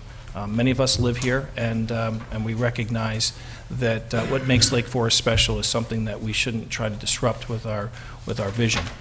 We also believe in being a collaborative partner with our community, and will continue to engage our partner, our neighbors, and our community leaders in a way that makes sure that we come up with a solution that makes sense. But I think you've also heard tonight that it's vital that we make solid progress. We've spent quite a bit of time working on plans. We do believe that we can come forward so that we're in a position to track, to be able to be in a position to engage an architectural firm to begin design, and that we agree that we need to come forward with a logical master plan that is clearly articulate of our needs and that fit with the city's desires. Thank you for your time and attention. Thank you. Chairman Reisenberg had to excuse himself for a moment, so I'll intercede on his behalf. The next agenda item is final questions from the commission to petitioner or staff. I'll start with Commissioner Karas. No additional questions. Thank you. Commissioner Shaw? No additional questions. You're not helping me out here. I have a couple, and they primarily relate to concerns that I have about the building scale as it's presently outlined. And I know that we don't have details, so I wouldn't suggest that you're in a position to answer specific questions about it. But if you'll note on your illustrative Phase 1 site plan study, you show a potential new structure adjacent to the main historic hospital building that's essentially mirrors the overall shape and scale of that building to the north, a new L-shaped creation. And I guess my question would be, if you were able to bury call it the basement substructure elements of the proposal, and call it the two diagnostic levels of the proposal, and have main residential wings, for lack of a better description, mimic that L-shaped configuration in some sort of clustered environment, you could conceivably materially decrease the impact, the visual impact, maintain the present look and feel of the campus environment, and maybe mitigate some of these concerns. So I would just ask that you explore that option prior to coming back to the city. Yeah, we will spend some time in really being able to articulate. I think it's extremely important to note that this is illustrative only. Naturally, the taller the building gets, it's a volume issue. We know the volume associated with a current bed and a current procedure, inventory that we would be moving forward with. So it's really a matter of achieving balance. We absolutely recognize that the asset, the visible attributes of this are extremely important. We'd want to minimize that for a variety of reasons. We also have to work with a facility that is safe. Having a facility that's too broad would delay emergency access personnel to other parts of the hospital. It's also expensive from a vertical transport and distributing mechanical infrastructure. So there's a balance, but we absolutely will model a variety of different solutions and come back with some thoughtful plans. That's all I have. One question I have, and if it's been asked already, it's for petitioner. Because I arrived late, I apologize for its repetition, but I heard mention of a traffic plan, and I wanted to ask about 41 and specifically the interchange between Deer Path and 41, which has an impact to the south entrance at Westmoreland. And I know in recent years it's been talked about finally fixing that interchange between 41 and Deer Path. And they did so further north at Grand Avenue and 41 in a similar configuration where I thought they really would have no room to do that, and it turned out very well up there. So I know State Senator Susan Garrett had talked about trying to get the state involved in a reconfiguration of the interchange. Has that been discussed at all as part of this plan, and is there anything coming out of that? That has not been discussed as part of our plan. Our focus has predominantly been tied to a new access point off of Route 41, the alignment and signalization off of the intersection between Westmoreland and Deer Path, which we think perhaps can also provide some relief from a traffic flow standpoint on the intersection you're referencing. But to answer your question directly, no, we have not discussed anything associated with the modification of the Deer Path and Route 41 intersection as part of this initiative. Well, most of the studies that I've seen in the past have issues with westbound traffic on Deer Path backing up at a light at Westmoreland and backing back into the intersection at 41. And is there a plan to move the stoplight to the west at all, or? We are engaging, we're actually in the process of working up the tracking, I'm trying to remember, the traffic study effectively that will call out exactly what is occurring on the key access points on the hospital campus. And Louis, I don't know if you can speak to this in more specificity. That would be one of the issues that we will study relative to signalization of the intersection. One of the things that we are also considering is adding a westbound deceleration lane into the campus, from Deer Path into the campus. So that would help. It's a heavy movement, particularly in the morning. So creating that additional capacity, additional lane, will help reduce some of that backup that might occur because of the signal. At the end of the day, the Deer Path will get the majority of the green time. Traffic will be stopped undoubtedly, but it will get the majority of the green time. The key here is to allow the traffic coming out of the hospital the ability to exit more under control condition as opposed to current condition, depending on gaps on the Deer Path traffic. So, but to answer your question directly, that's one of the things that we will be studying as well, to see what kind of queuing that would occur and whether it would spill all the way to the interchange. And just to add from the staff perspective, whether or not signalization of the Deer Path intersection is the right thing to do is certainly something we'll be discussing as part of the traffic study and as part of this coming forward. Because there has been a lot of different feelings on whether signalizing that intersection is the right thing. There may be some other improvements we can do, looking at some offloading that may occur with the potential of a right-in, right-out on Route 41. So I don't want to mislead anyone into thinking that the signalization has already been approved. That, too, is part of this discussion. Commissioner Karras? Are you through? Yeah, you're next. Oh, I'm next. Oh, you guys have already done this? Geez, I wasn't gone that long. I don't have any questions. That's why we got there. Yeah. So we can go probably just to final discussion and comment. Start with Commissioner Karras. I do have some comments. I appreciate all your efforts in this, but there clearly are quite a few unanswered questions. Of particular note to me is the setback limitations from the current residents to the buildings, the future buildings, as well as the comprehensive plan issue. I'm concerned about what is going to be taking place in the future of the existing structures once the new buildings potentially are built. So please take that into consideration when you do your final plan.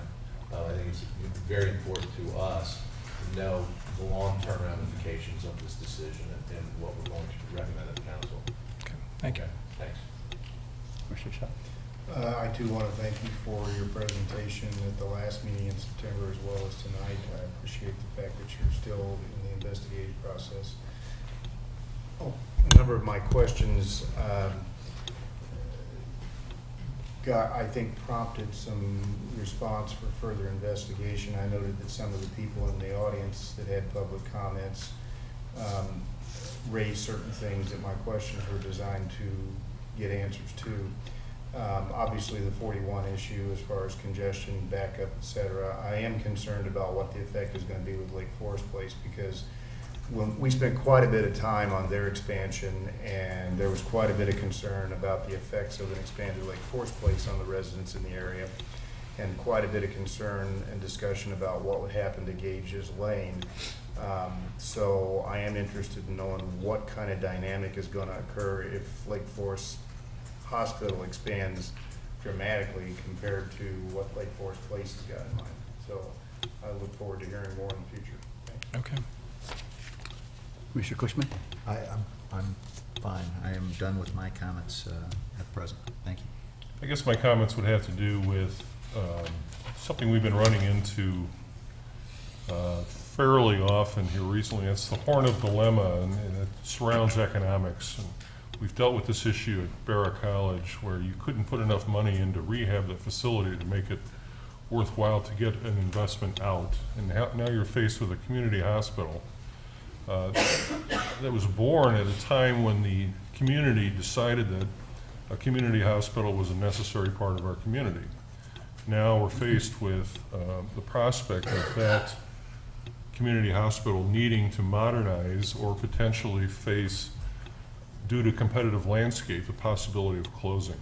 And I think that's what probably is unsaid here. So the other side of the coin is Lake Forest is largely a residential community, and so the talk about 110-story or 110-foot buildings can be appalling to the nearby residents. So I think this needs to be fleshed out quite a bit more. I think this hospital has to modernize. I think the community is going to want that, but how we do that intelligently is the question. You know, I do have a question.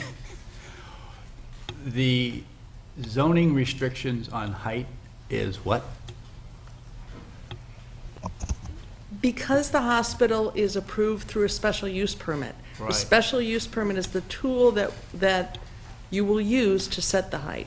Currently, the approved height, the last special use permit that was done for the hospital campus was the Women's Center.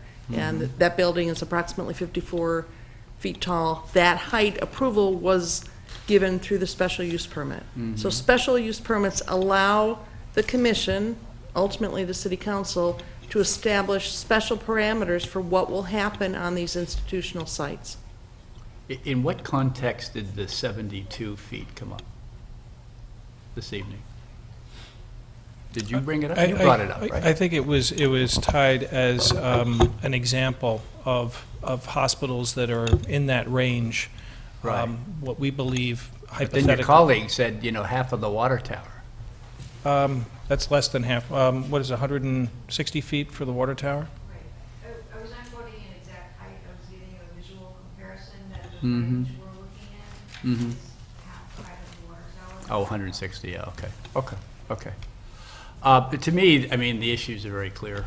You know, building mass, traffic, density, loss of residential character. I just charge you and staff with the total responsibility to bring back responses to these issues at the next meeting. I would also ask you, probably more than staff, but also staff, to let's put a lot more meat on these bones at the next meeting, because we can move it forward. This clearly is not the love-in that the last meeting was. And then lastly, you know, the hospital is a lot of benefit to this community, certainly. But it's asking a lot of the community also. And it goes back to what I just said, traffic, density, you know, some loss of residential character.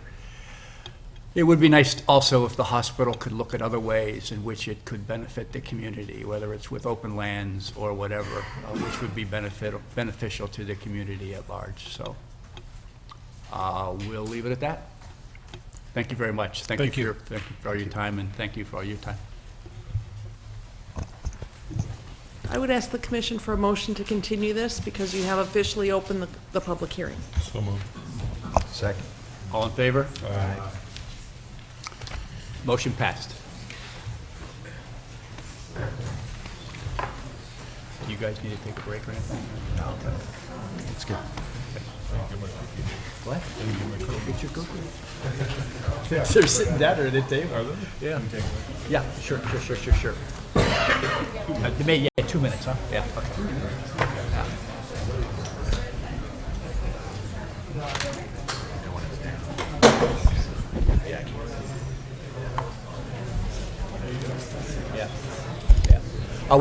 We're gonna probably take a 2-3 minute recess. So, but we'll be back shortly.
That's yours, so. Yep, sorry. Yep. Sorry, I get scribbled on it. I apologize. Oh, yeah, absolutely.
I got one.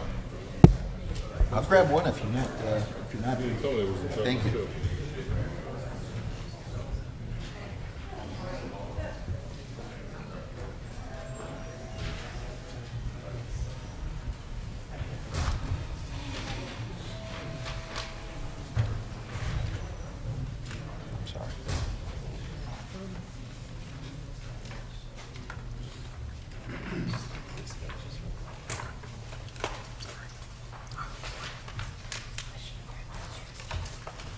The next item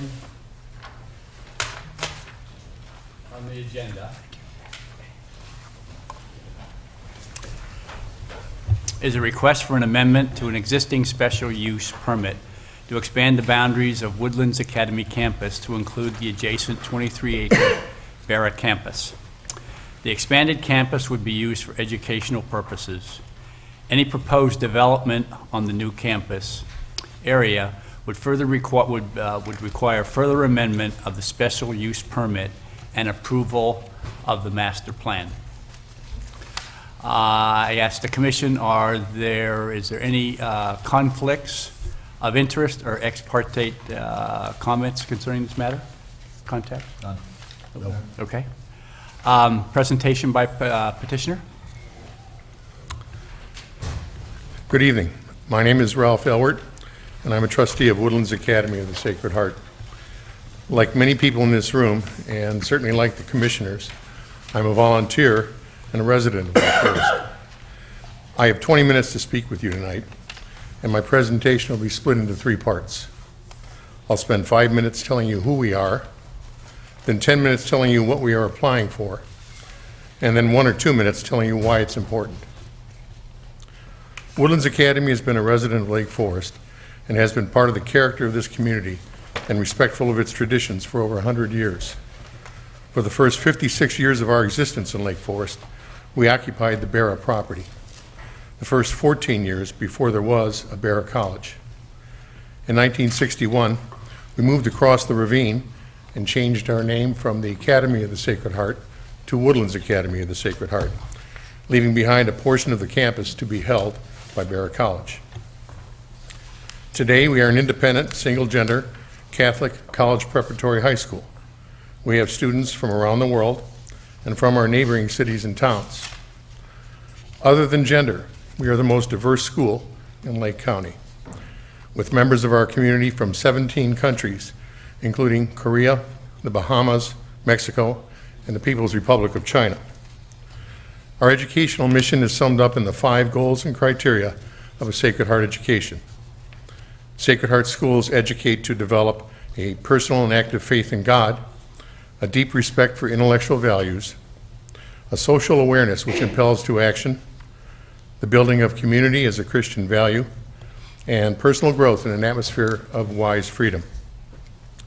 We are a Catholic school for young women of all faiths.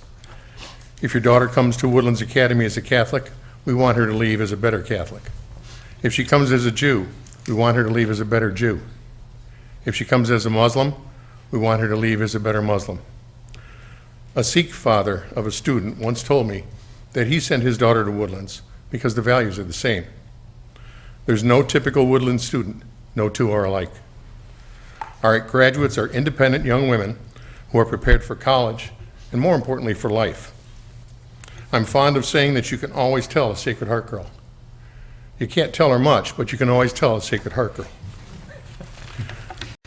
We are one of 24 Sacred Heart schools in this country, which are governed by independent governing boards and are affiliated with a network of Sacred Heart schools. There are 23 trustees on our board. Some are parents of current students, some are parents of alumni, some are religious of the Sacred Heart, some are alumni of Woodlands Academy or of other Sacred Heart schools. Some are educators, and some have no connection with Woodlands other than an admiration for what we are doing for young women. When a Woodlands graduate unexpectedly meets a graduate from another Sacred Heart school for the first time, frequently by noticing the distinctive Sacred Heart graduation ring, the two may greet each other with hugs, as if they were sisters who haven't seen each other in a while, even though they've never before met, often to the surprise of the others in the group. Such is the bond experienced between children of the Sacred Heart of all ages. Our graduates are accepted into a wide range of colleges, reflecting the varied interests our students have discovered in themselves during their time at Woodlands Academy. Our graduates leave us believing they can change the world, and some do. Some Sacred Heart graduates are famous with names everyone would recognize. Most are not. Some are teachers, some are office workers, some are lawyers, some are doctors, some are researchers, some are artists. Some are prominent in their fields, some work for nonprofits, and some are wives and mothers. None of them is perfect, but we are proud of all of them as they meet life's challenges and have an impact on the lives of others. When St. Madeleine Sophie Berra established the Society of the Sacred Heart, she did so during a time and in a place when the education of young women was thought to be a waste of resources, and the potential contributions of women were thought to be unworthy. Her mission was to provide young women with an opportunity for an education. 200 years ago, she demonstrated just how wrong those assumptions were. Today, Sacred Heart schools around the world educate both young women and young men, consistent with the goals and criteria I mentioned above. Our students and graduates continue to prove every day that Madeleine Sophie was absolutely correct. In 5 short minutes, that's who we are. What do we want? Woodlands Academy of the Sacred Heart and the owner of record, LaSalle Holdings, LLC, Series 13, Barrow Woods, are seeking an expansion of the boundaries of the special use permit under the provisions of the City of Lake Forest zoning code for educational purposes for the Barrow property comprised of approximately 23.37 acres immediately adjacent to the Woodlands campus. The Barrow property will be incorporated into the special use permit for Woodlands Academy for a combined campus of approximately 41 acres. This process will ensure the ongoing and long-term viability of our school and access to quality education, along with Woodlands' unique character, economic, and community benefits. Your approval this evening falls into 2 broad categories: granting a special use permit for educational purposes and additional conditions relating to the orderly process of demolition of Old Main, the transfer of the property to Woodlands, and the preservation of the character and traditions of the community. We support these conditions. Stated briefly, 7 of the conditions outlined in the staff report appear on this slide. Before a demolition permit will be issued, first, the donors will provide documentation to the city committing to the transfer of the Barrow property to Woodlands, not later than 12 months from the completion of the demolition of Old Main and restoration of the site. This will ensure that the property will indeed be transferred to Woodlands Academy. Next, an historic building, American Building Survey will be completed and will be archived in the files of Woodlands Academy, with a copy provided to the city. This will allow us to maintain a complete and permanent record of what was once our home for more than a half a century, as well as allowing researchers and writers to do their work.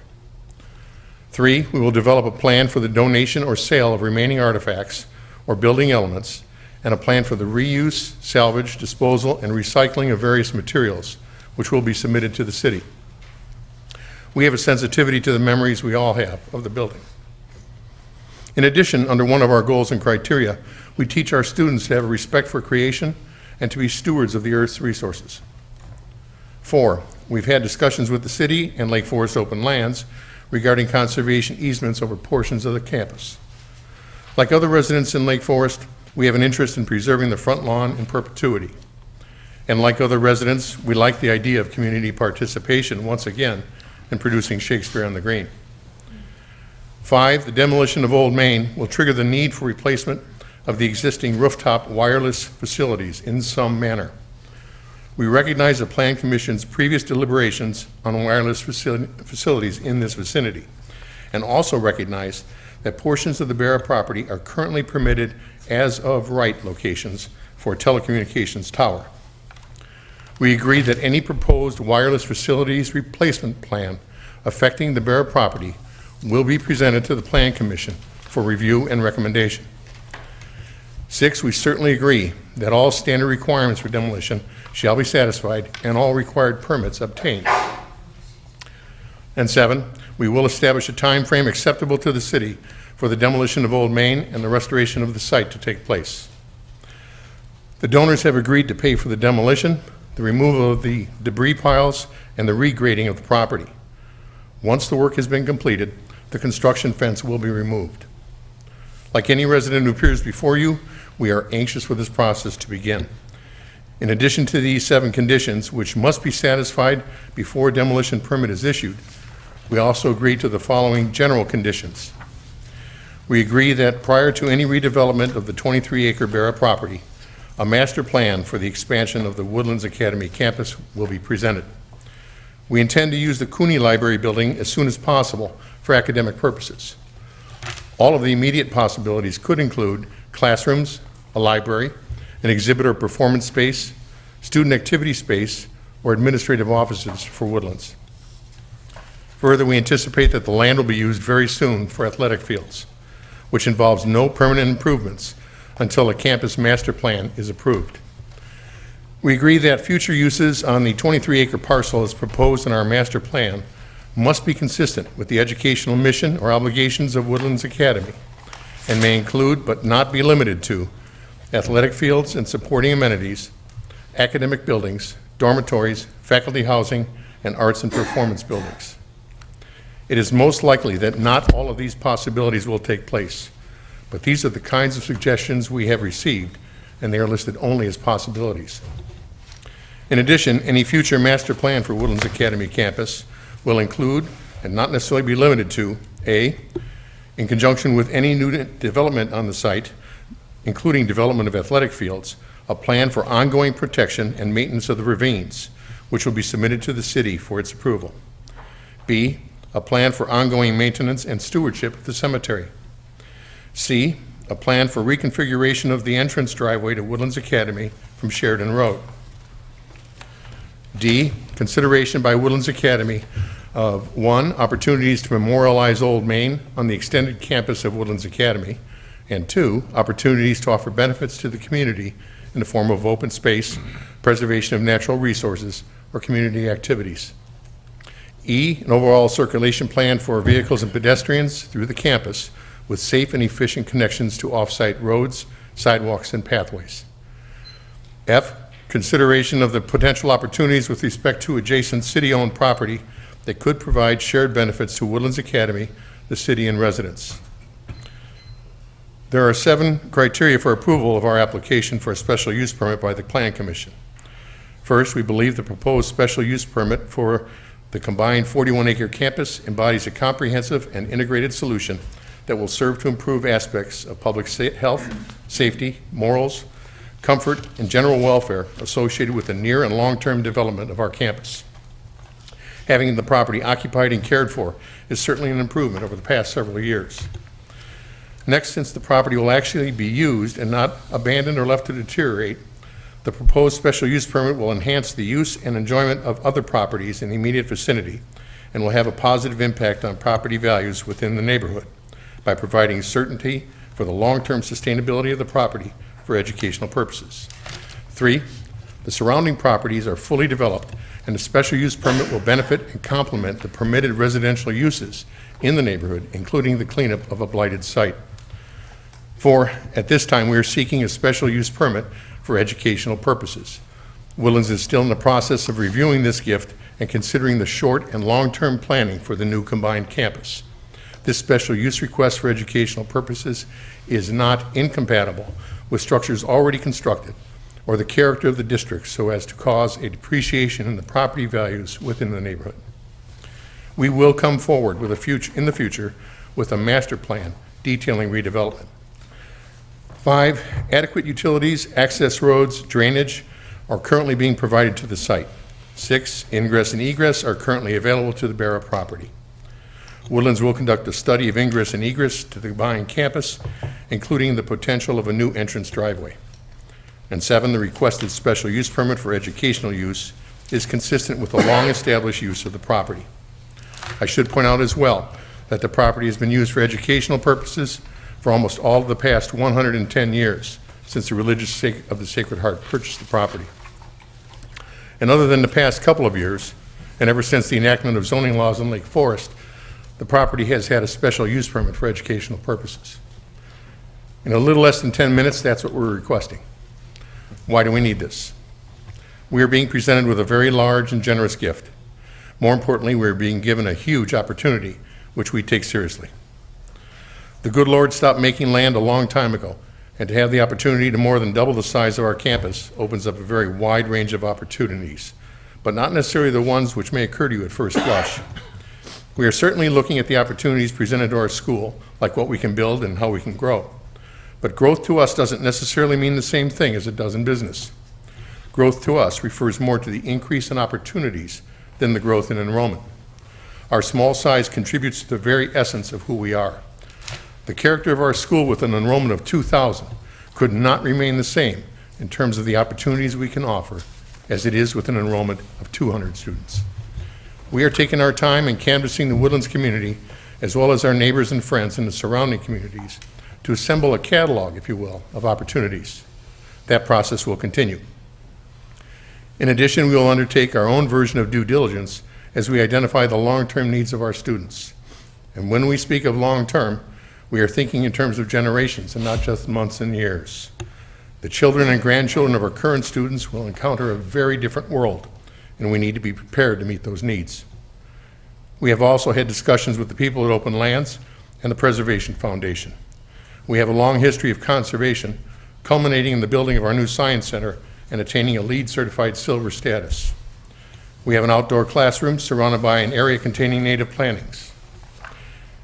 James Baldwin said that children have never been very good at listening to their elders, but they have never failed to imitate them. It's up to us to set the example, and we will work hard to do that.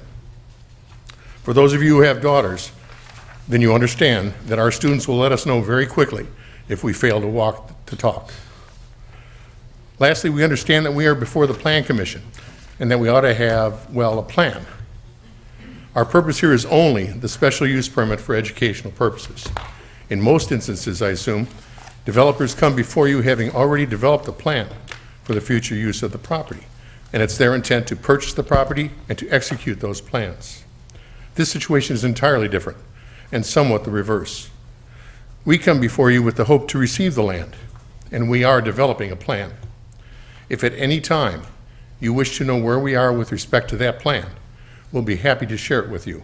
Where we are in the process, and it is indeed a process. We have heard that some feel a separate co-institutional school for young men would be appropriate.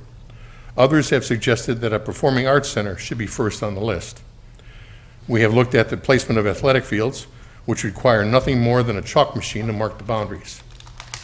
We have also looked at the possibility of a cross-country running path, which again would require no permanent structures.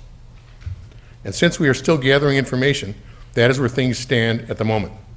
We haven't proceeded any further because, candidly, we are still not certain what the Plan Commission will approve in the way of conditions or what the city will accept. We have reached out to community organizations and individuals to learn their interests, and we will continue to do so because that is who we are. All we have to offer is 100 years of cooperation with the city in working for the benefit of the Lake Forest community. We thank you for your time and for your consideration this evening. Thank you. Identification of issues by staff.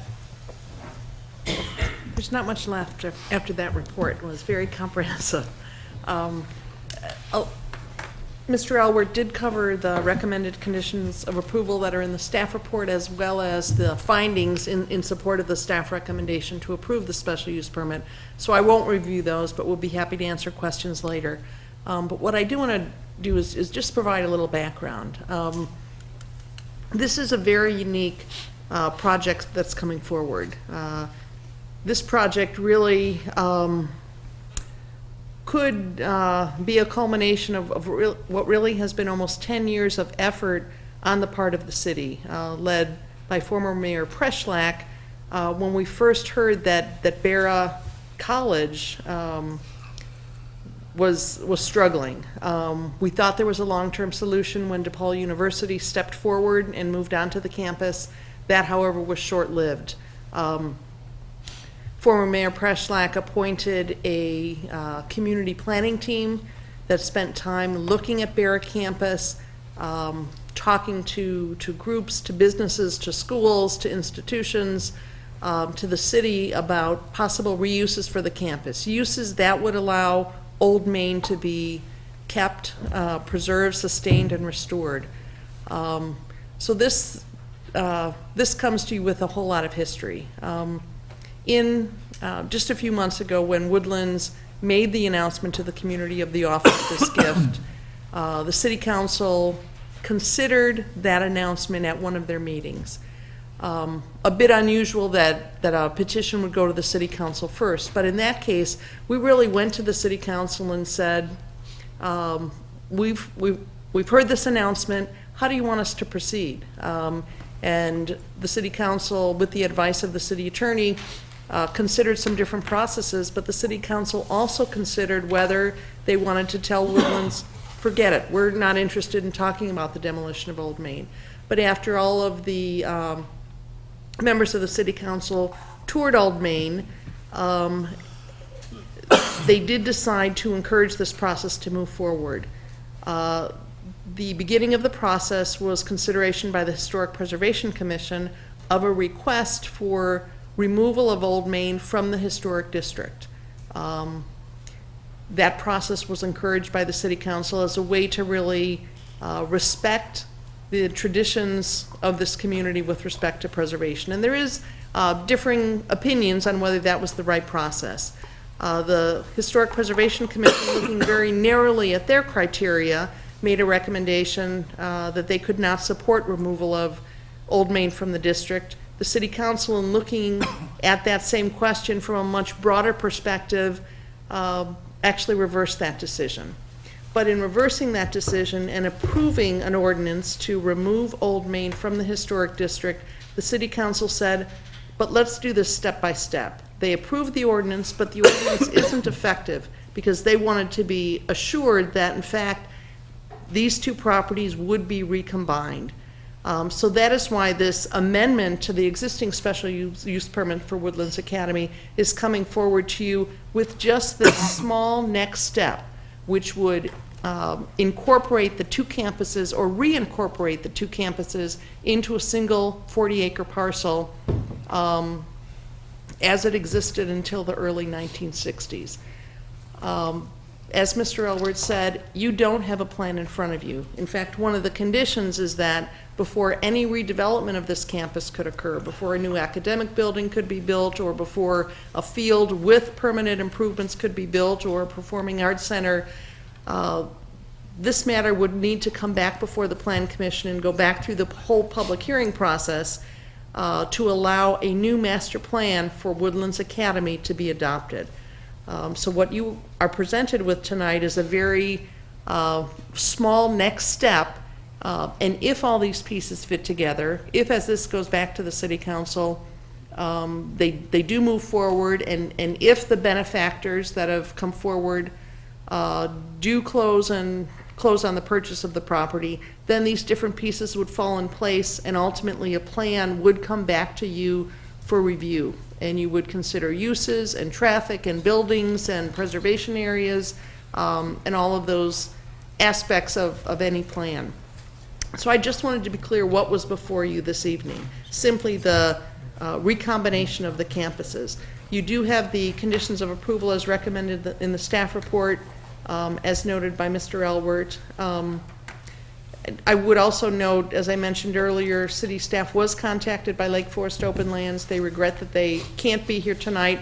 But with this project too, they're very interested in talking about opportunities for preserving open space, but also opportunities for partnerships with the city, with Woodlands. We know that South Park is close by. We know that the city has a wooded parcel nearby. There's a bike path. There may be some things that we can do together to really support Woodlands, but also to support some of the city resources as well. So with that, I do want to hand out one additional email that I received, and also you have two requests for public hearing cross-examination appearances that I will provide to the chairman. But with that, staff does recommend that we move this forward and recommends a positive recommendation from the commission on the incorporation of the two properties. Thank you. Thank you, Kathy. Identification of issues, rather questions or requests for clarification from commission to petitioner or staff, starting with Commissioner Newman. I have none.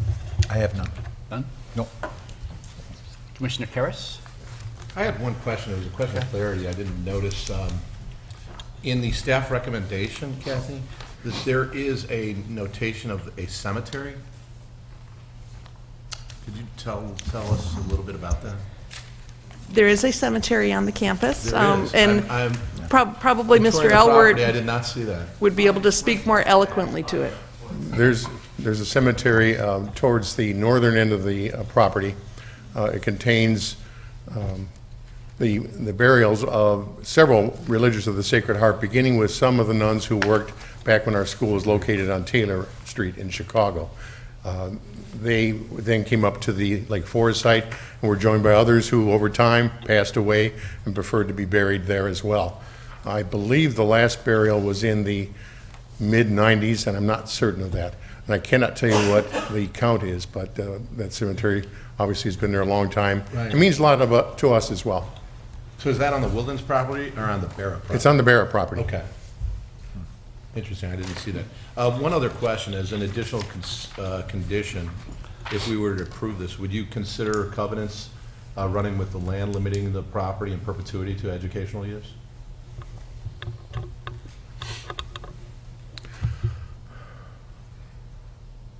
I can't answer that. And the only reason I can't answer that is we've been presented with, by my count, approximately 15 conditions, which we've agreed to readily. Sure.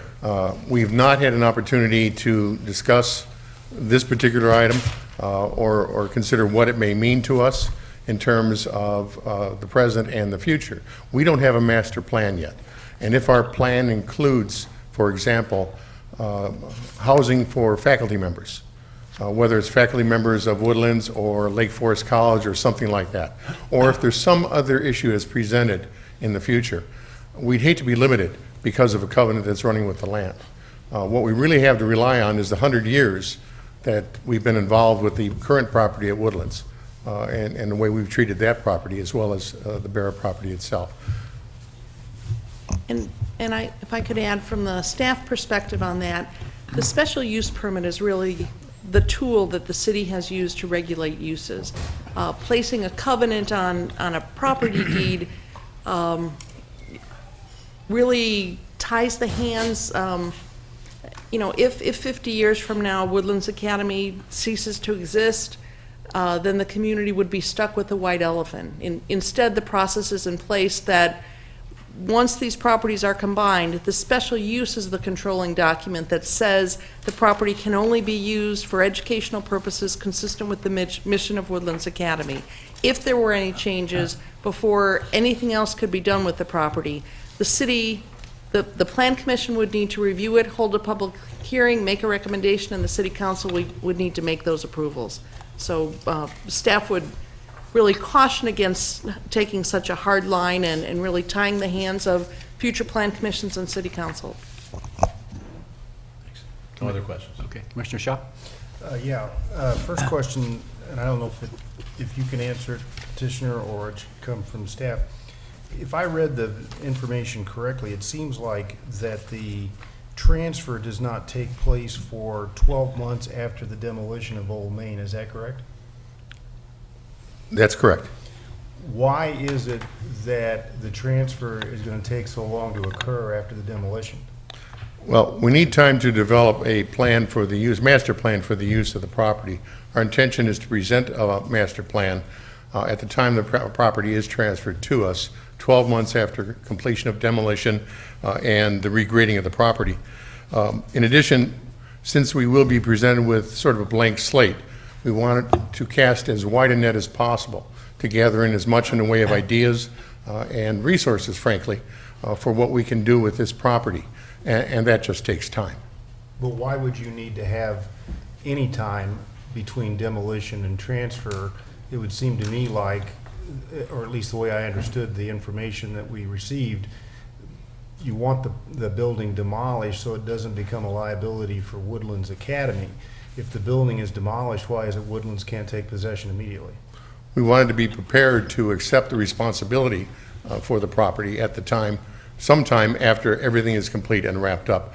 These things, they tend not to be wrapped up so neatly at the end of a process, and some things continue on for a while. For example, there could be a lawn that has to be established or something like that. We just wanted to put a date certain in there to make sure that the property is indeed transferred to us by not later than. Okay, what happens if it isn't transferred? Or what happens if you decide not to accept for some reason? Oh, it'll be transferred. That's a what if that I can't answer. We're looking forward to the transfer. We can't wait for the transfer. We can't wait for the demolition process to begin. Kathy, what would be the mechanism for effectuating the transfer to Woodlands if for some reason they weren't in a position to accept it and Old Main now has been demolished?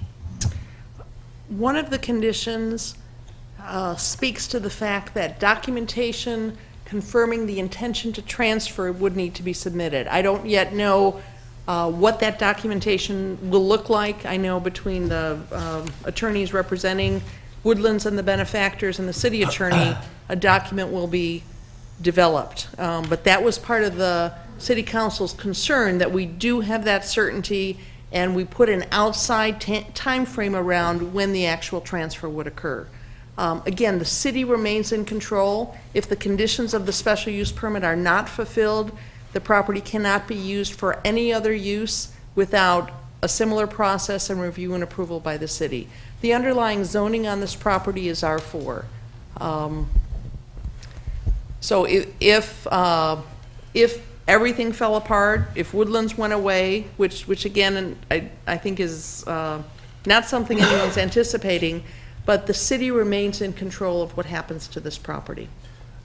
One of the things that I think delayed the development of the project with the Barra residential development that started out when I first came onto the commission over 5 years ago was the concern about saving Old Main, the Tabor Wing, and all that.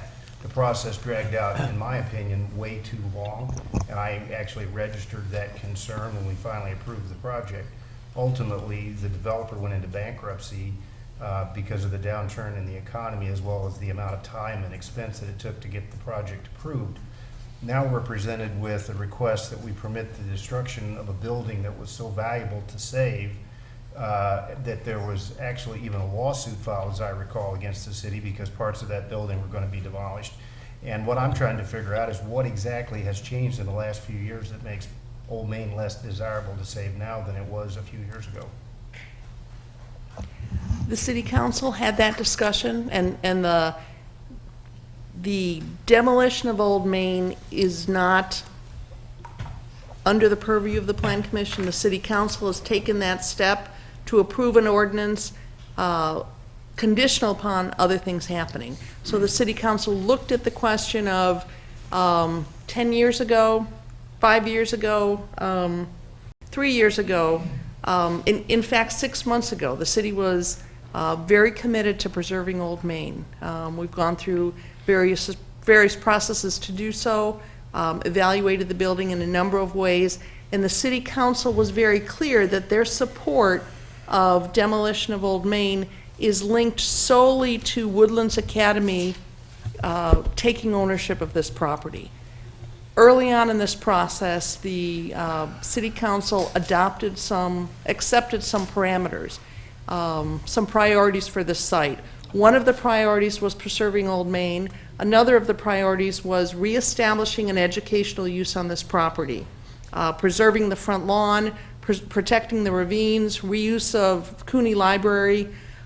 Just like with the Barra Woods proposal, not all of those priorities were met.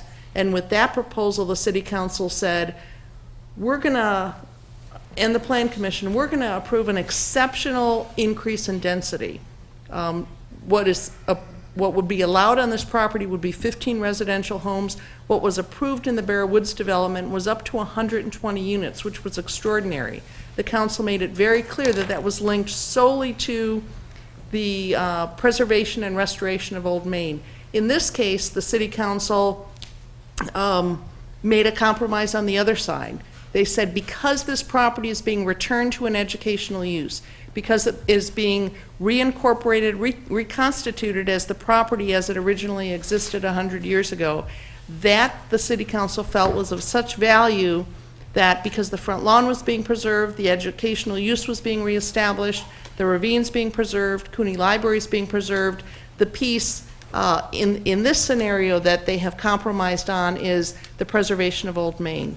I think they realize after 10 years that the ability to economically reuse this building in a manner that is acceptable to the city without an extraordinary density increase, even over and above what was previously approved, is just not something that's feasible today, and may, as you said, may not have been feasible 3 or 4 or 5 years ago.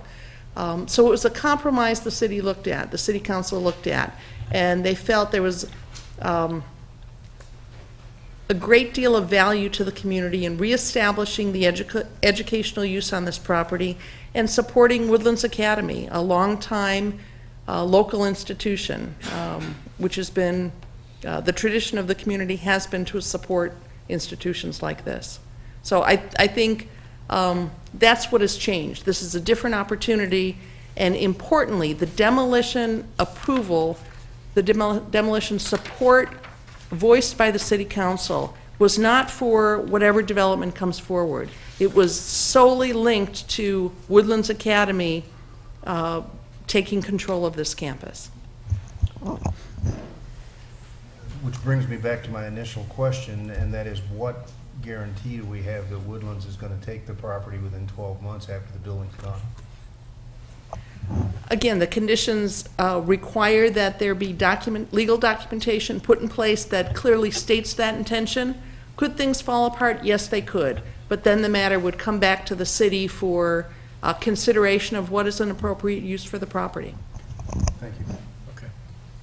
I have a couple questions. The first question is, and it kind of goes back to Mark's question, is it did seem odd to me that the documentation committing to the transfer would be no later than 12 months following the date of completion of the demolition. I mean, it would seem to me that in a normal course of events, the transfer would take place, the building would come down. Thinking that if the transfer never takes place, the building's gone.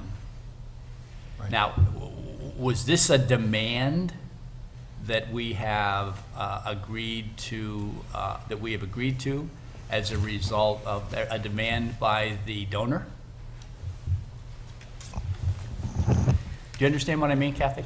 I mean, normally, okay, the city has agreed to allow it to come down. Okay, we are being asked to grant the special use permit. Okay, we grant the special use permit. Property should transfer in January. Building comes down. This is, we agree to a special use permit. Building comes down, and the transfer hasn't taken place. It seems that like we're out there 50 yards, and there's no turning back. But importantly, the special use permit you're being asked to grant does not grant a whole series of approvals for development of the property. Right. In fact, the special use permit that you're being asked to grant is very, very limited. It just says, instead of your boundaries looking like this, they're going to look like this. It is important to Woodlands Academy, and Mr. Elwart may want to correct me or I saw he was just advised by counsel, so perhaps he could address that. Well, I think the important thing is that Woodlands Academy needs to take this property as a blank canvas. Woodlands Academy does not have the financial wherewithal to take the building down, and there's a lot of other site cleanup. So in this case, the City Council does understand that the benefactors, if they proceed with purchasing this property, their intention is to do cleanup of the site. We're not exactly sure how long that's going to take. There's probably some remediation that needs to happen in the building. We know that there are currently wireless carrier antennas on the building. That issue will need to be resolved. So there is a timing issue here. And the benefactors have committed to not only purchasing the property, but also to cleaning it up before they give this gift. They don't want to give a messy gift to Woodlands. They really want it to be something that Woodlands can accept, and in a time frame that Woodlands is ready to accept it. They've done their planning. They know how to move forward. Who's bearing the cost of the demolition? The donors are bearing the cost of the demolition, the cleanup, the removal of the piles, and the regrading of the property as well. In fact, there is going to be 2 transfers of the property. There'll be an initial transfer when the property closes. I say when in the most optimistic way possible, because it depends in large part on what happens here tonight. That transfer will be from the bank to the donors. And then for that period of time covering demolition and the cleanup of the piles and the regrading, it will be owned by the donors. After that is completed, the property is then subsequently transferred to us. That allows the donors to absorb the costs and the responsibility and to sort of invest the time that's involved in managing all those processes while we're out there trying to run a school at the same time. So I don't know that we could be in a position to try and manage all those processes and run a school. We're not a development company, we're just a school. Why would they need to be, or want to be, I should say, on the chain of title? Unless, does that have to do with the gifting portion of the, I'm speculating. Presumably. I don't know what was in the donor's mind to put them in the chain of the title, but it makes sense that in order to gift the property, you have to own the property. Couldn't they fund the cleanup and manage so. the cleanup after it's deeded to Woodlands? And escrow that money or that process as opposed to doing it the other way around? I guess the question back then is, Commissioner, why not the way the donors have proposed? Well, there's a gap there, Yeah, there's a gap that just doesn't. Because But keep in mind, before... unless there's a promise or some sort of... I mean, is the special use contingent on the eventual conveyance of the property? Can we Yeah, make it contingent? the demolition... Sure. How that answer. I'm sorry. My name is Debbie Haddad. I'm representing Woodlands and the contract purchaser. One of the conditions before you this evening is before a demolition permit is issued, documentation committing to the transfer between the donor and Woodlands has to be presented to the city and has to be satisfactory to the city attorney. So there will be enforceable legal documentation committing to the transfer. Before the demolition? Prior to issuance of a demolition Okay. permit. Thank you. My final question then is, I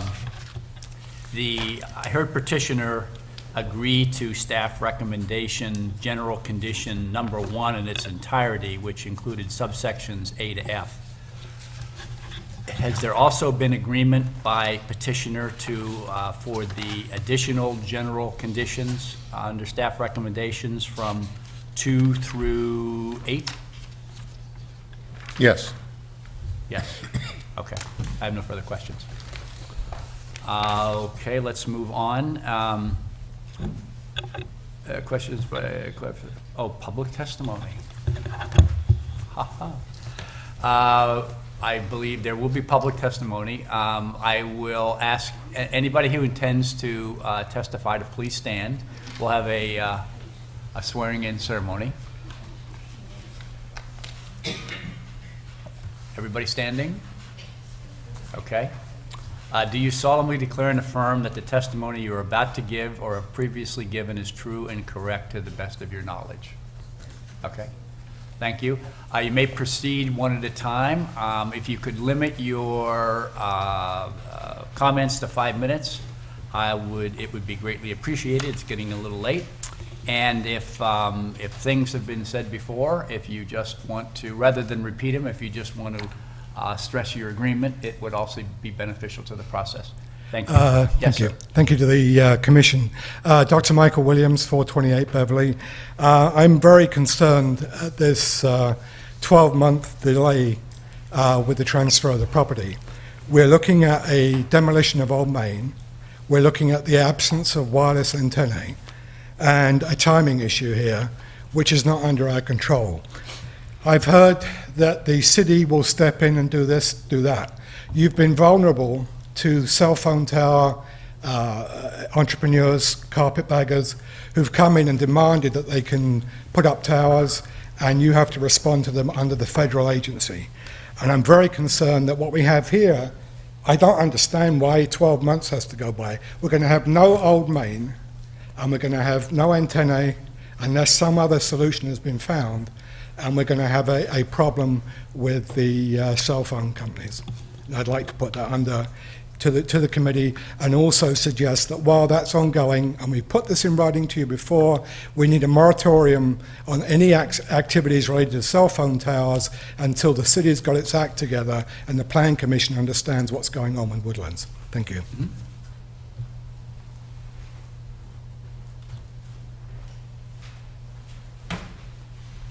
Chairman, Commissioner. Just further to that. Name and address, please. Oh, I'm sorry, Holly That's okay. Williams, 428 Beverly. Always Okay. forget that. That's okay.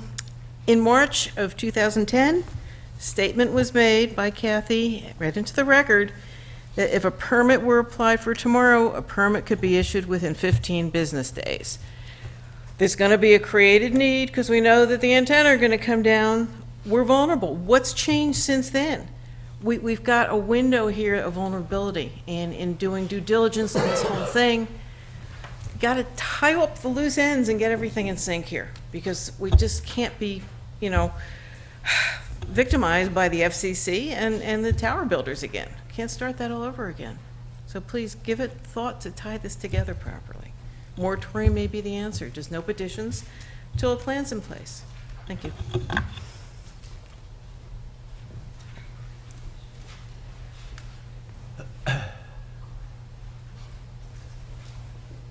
I'm Sarah Wimmer, 1230 Northwestern, and I've lived here for 40 years. And my remarks are very brief. Just want to say the die is cast, Old Main is going to go, so it'll be demolished. We're going to lose a valuable 100-year-old landmark building. And that is a real loss. Before long, people are going to ask, why did you let it happen? Thank you.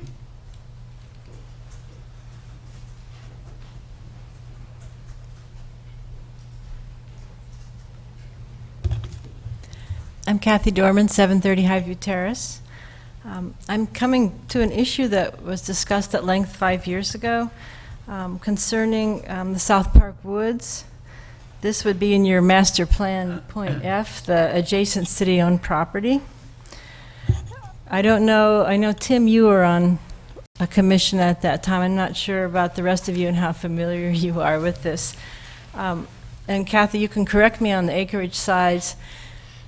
There's about a 5-acre woodland at the south end of South Park and the north end of the Barra property. About 3.2 acres of that is city-owned, and about 2 acres is woodland-owned. This woodland is important to our neighborhood as open space and is also a natural space. It's a remnant oak hickory forest with 2 documented wetlands and several extensive wildflower colonies. As neighbors in the Northmore neighborhood, we were very concerned about protecting the integrity of that woodland when the Barrow Woods property was under development. There was talk about vehicular access through those woods, which I think we shut down, but also some talk about formal pedestrian access, which is an issue in terms of when you cut through an open space like that, that's what's going to bring non-native species in. And so this integrity and protection of South Park Woods is still a concern of our neighborhood. And I would like to see it be also a concern of the woodlands planning. I've heard talk about the front lawn of Barra and about the ravines, but this woodlands, I don't mean Woodlands Academy, but these woods, which you own part of, also are part of that whole ecosystem. It's an old ecosystem. It needs to be included in your planning, and it needs to be protected. And I would hope that then that Woodlands Academy, the city, Lake Forest Open Lands, and the neighbors who care about these woods could be involved in a discussion. I have a few other concerns other than the woods. The first thing is that we are a very dark and quiet neighborhood, and we like it. And I would be concerned with future use about what kind of lighting goes into new buildings, especially for long-term athletic fields.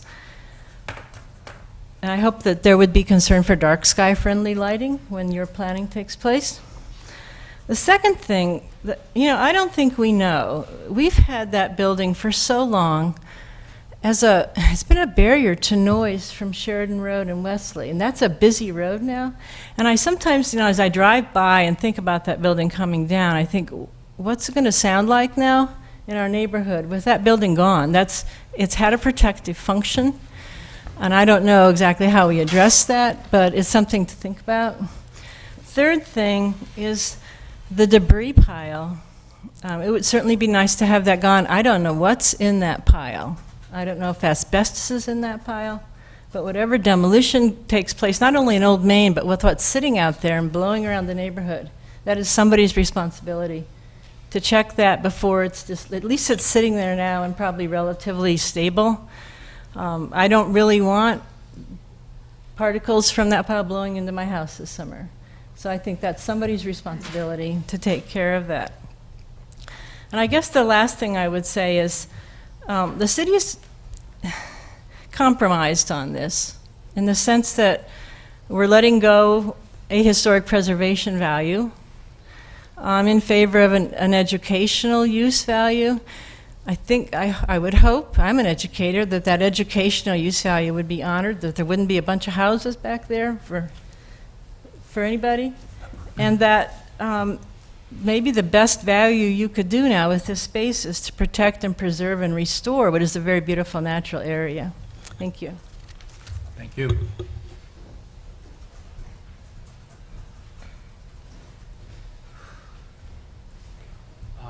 Charlie Wimmer, Barra College class of '90, and family Lake Forest resident of over 4 decades. It's a very disturbing day here. My mom spoke very briefly about why'd you let it do it and why'd you let the building go. And this very nice gentleman from Woodlands has talked about potential uses for the building or for the space. Resurrection of a performance space, resurrection of an athletic space, a new science center have been mentioned, and all of this is necessary for demolition. The previous owner already paid exorbitant amounts of money to destroy these facilities that were already here that could have been reused rather quickly and immediately. And now we're looking at destroying what is possibly the most beautiful building in this town, with the exception of the train station, Market Square, and the building we're standing in right now. I don't think there's any building of more aesthetic identity for this community. And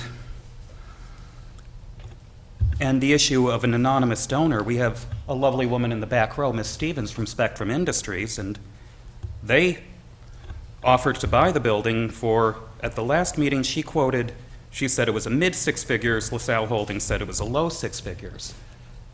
I find it really disturbing that we're going to consider that an anonymous donor who we do not know if they're a shareholder or a board member or a stockholder or a CEO or somehow connected to the bank. We don't know whether or not that's true. We don't know. I question the motive of this transaction, and I question the slipperiness of it. Old Main was one of 35 buildings on the National Historic Registry in Illinois. At the last meeting, they said that it was derivative because there were 2 other buildings like it, one in Seattle and one in Omaha. Well, I wonder what Seattle and Omaha have to do with the huge aesthetic beauty that this town has, which, really can't be beat anywhere. I mean, anywhere you walk in this town, your dreams soar just because of how gorgeous this town is. We're very lucky. And we're destroying the entranceway to it and the oldest and most majestic building here. I believe there's still an offer from Spectrum Industries out there. I believe it would still restore, and in their offer, they offered to reach out to Woodlands and have the building have larger community uses.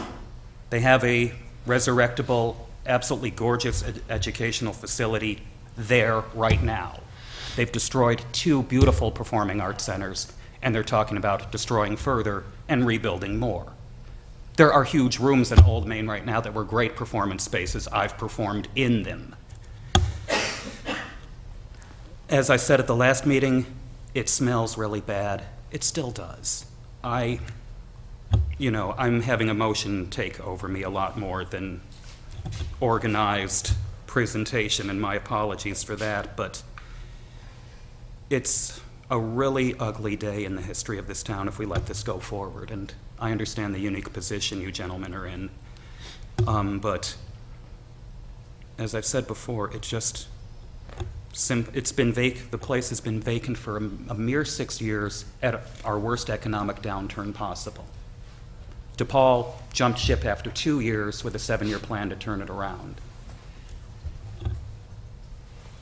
This space has gone from bad decision to bad decision to bad decision from a number of people who don't know or understand the beauty of the space as it was and what still remains of it. I may be way too idealistic, but I strongly recommend we reconsider Spectrum's offer, dig a little deeper into the motives of these benefactors, because who is generous enough to spend over 6 figures to destroy something? I know it's within the realm of possibility that someone is that big-hearted, but it still feels sticky. In closing, I've got a great affection for Woodlands. They're our sister school, and I spent 4 years at Barra and at Woodlands. But the space you're inheriting and the building you're inheriting makes one's spirit soar majestically. The building you presently have is a cheaper derivative version of what you're paying to destroy. I know it's sensitive and no disrespect to anybody, but I guess that's a wrap. Thank you. Thank you.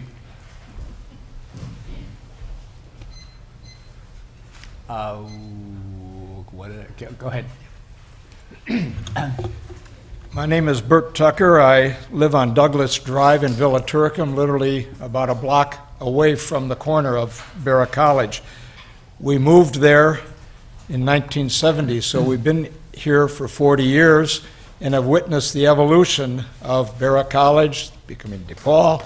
And then we were in this room on several occasions when Bob Shaw was trying to come up with his development, and thought that was a very well thought of idea. Unfortunately, the economy took that one away. So we've seen and witnessed the emotions that take place on that beautiful campus. And I think some of the emotions that have been expressed here tonight certainly are understandable. The Old Main building is a beautiful building, but in my opinion, it has outlived its usefulness. Just like the earlier testimony you had this evening about Lake Forest Hospital, there comes a point in time when the old needs to be replaced with something more viable and something newer. My wife and I and family enjoyed concerts at the Drake Theater, the Shakespeare on the Green. We would love to see things like that come back. If the new facility can include a Performing Arts Center, so those things can come back to us, we would think that it would be wonderful.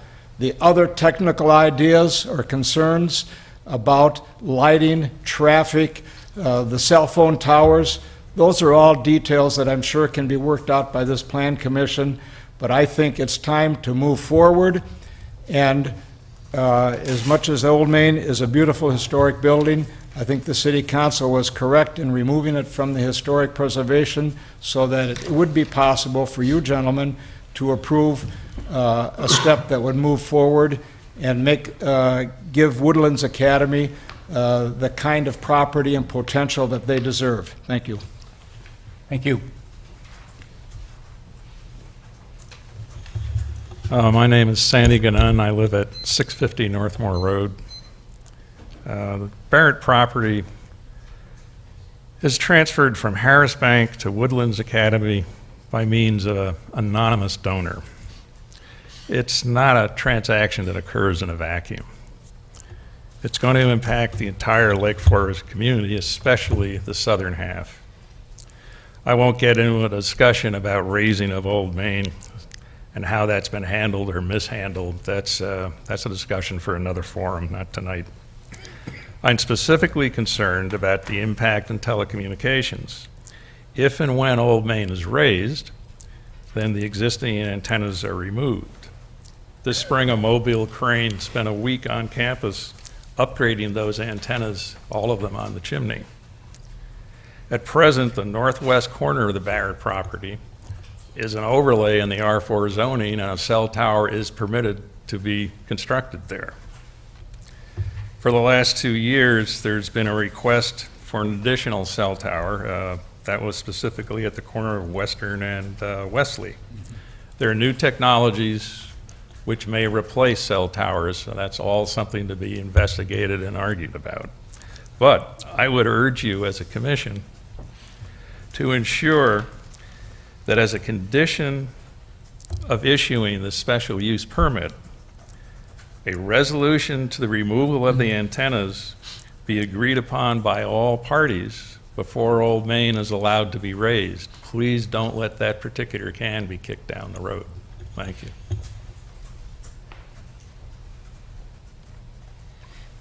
Okay, thank you. There has been a request for cross-examination by 2 individuals. Mr. Wimmer and... I waived my right. I requested it with the belief that people from LaSalle Holdings would be here. And my questions are more for them than for you. Okay, So okay. Thank you. I thank you for acknowledging me, but I've spoken. Thanks. Okay, thank you. Mrs. Williams? I waive my right as well. You waive your right as well? Okay, okay, all right. Thank you, thank you. The staff's response to public testimony? Oh, I'm sorry. Yeah, I didn't see you. I'm just sitting in the back. Okay. Hi, I'm Cynthia Maloney. I'm living at 445 East Deer Path. And I've attended prior meetings, and I clearly don't support the raising of Old Main. But again, I appreciate all the remarks that everybody said so far, and I think your questions tonight have been very sensitive and appropriate. I just would like to, having made a remark about Mayor Preschlack wanting the property to be returned to educational use, Mayor Preschlack, I think, is one of the most, I respect him very much. I think he did a great job for our city when he was in office, and I don't believe he ever mentioned tearing down Old Main. I think restoring the property to educational use and tearing down Old Main are 2 separate issues. But for tonight, I just would like you to please be aware of the process. And we are being asked to believe in the good intentions of Woodlands Academy and the good intentions of the donors, that we don't know who they are, but whoever they are, they have great intentions. I don't remember who it was who said it, but I believe the road to hell is paved with good intentions. And for that reason, I would like to have a more defined plan in place so that you could approve something rather than just approve good intentions. Also, I'd like to point out, I've been to a number of these kinds of meetings as a developer in the past, and I'm reminded of a meeting for Christ Church, where they have built a series of buildings over there at Waukegan Road and Route 60. And I remember their feet being held to the fire by this commission, by other commissions in the city, requesting that, every single detail, every intent be perfectly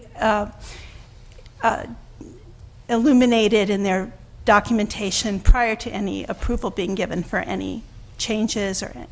So I just would like some consistency, and I'd like to remind you that the eyes of the city are on you, and thank you so much for your service. Thank you. Thank you. Kathy, before I ask you, I do want to say 2 things. Number one, no matter how anybody feels at this podium, there's absolutely nothing we can do about Old Main. I mean, that has already been dealt with by City Council at its last meeting, and we absolutely have no power, no authority to even deal with that issue at this meeting. The only thing that we have been requested to do, and the only thing we were empowered to do, is to deal with the special use permit. Secondly, I'd just like to mention on the agenda, at the bottom of probably the first paragraph, it says, any proposed development on the new campus area would require a further amendment of the special use permit and approval of a campus master plan. Okay, so I want to mention anybody, no, I mean, before the first shovel goes in the ground, that gentleman is going to be up here again proposing the amendment to a master plan, which would be an amendment to the special use permit. So I just wanted to mention that to everybody so that there was an understanding of what's before us tonight. With that, Kathy, I'll go back to you and ask for your staff response to public testimony. Thank you, Chairman Reisenberg. I think the telecommunication issue is a really important one, and it certainly is one that there's been a lot of community discussion, and the commission's been involved in those discussions. In response, there is a specific condition. We recognize that an understanding and Plan Commission discussion of how the existing antennas are to be replaced needs to happen before that building comes down. The way the condition is written, or recommended, the Plan Commission further recommends that the following conditions be satisfied prior to the issuance of a demolition permit for Old Main. One of those conditions reads, recognizing that the demolition of Old Main will trigger the need for replacement of the existing rooftop wireless facilities in some manner, recognizing the Plan Commission's previous deliberations on wireless facilities in this vicinity, and recognizing that portions of Barra campus are currently permitted locations for a telecommunications tower. Any proposed wireless facilities replacement plan affecting Barra campus shall be presented to the Plan Commission for review and recommendation to assure that any proposed facilities provide replacement coverage for the southeast quadrant of the city.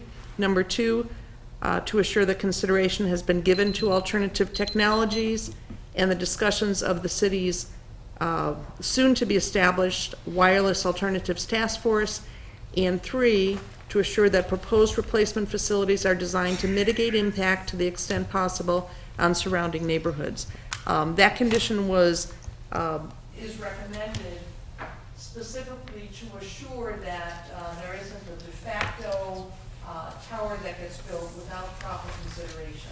What has changed, in response to Ms. Williams' question, is that with this condition being attached to this special use permit, staff will no longer be able to simply issue a permit over the counter for a tower. We are recognizing that the discussion needs to take place and needs to come back before the Plan Commission.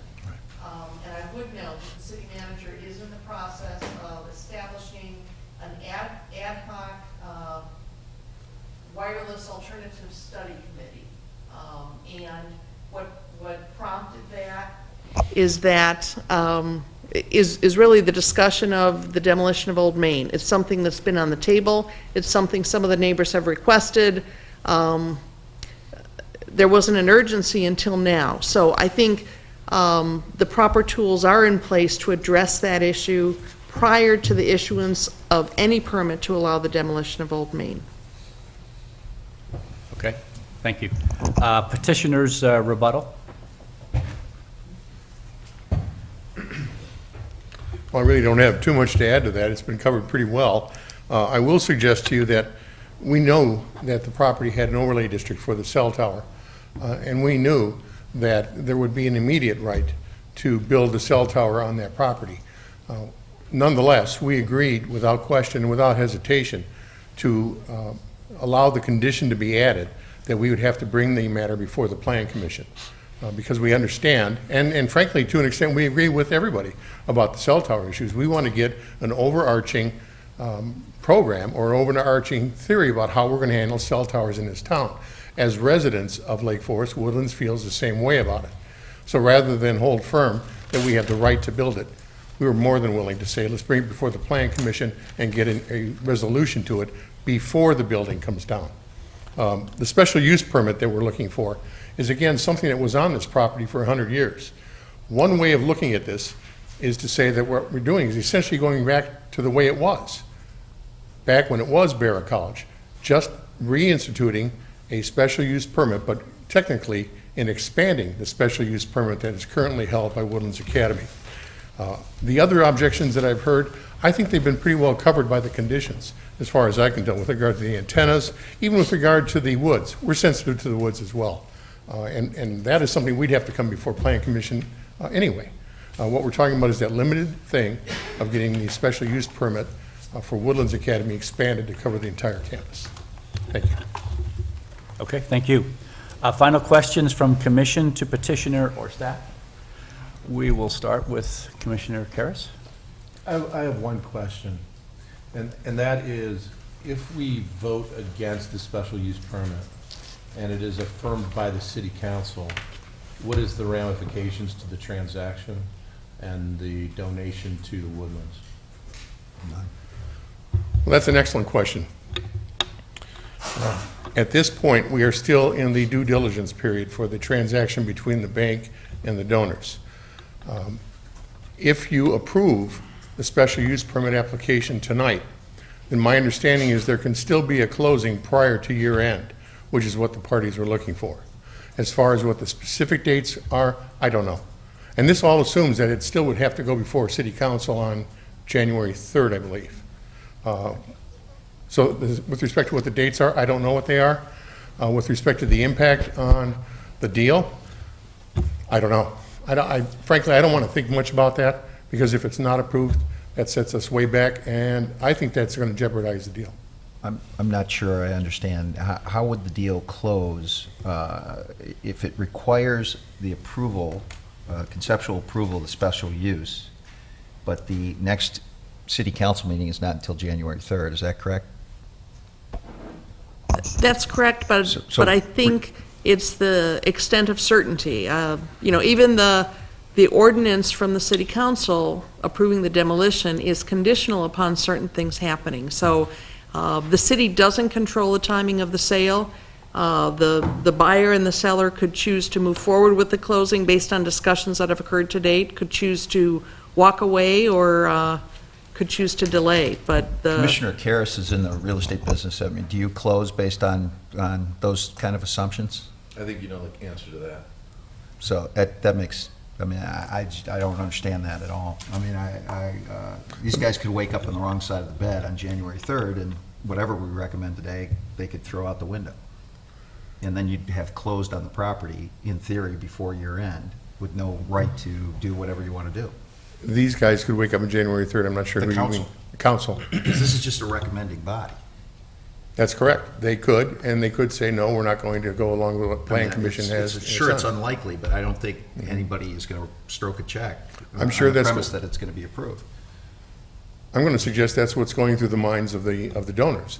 They're trying to analyze where things are and the likelihood of things happening. And that's a pretty big bet, depending on how things go.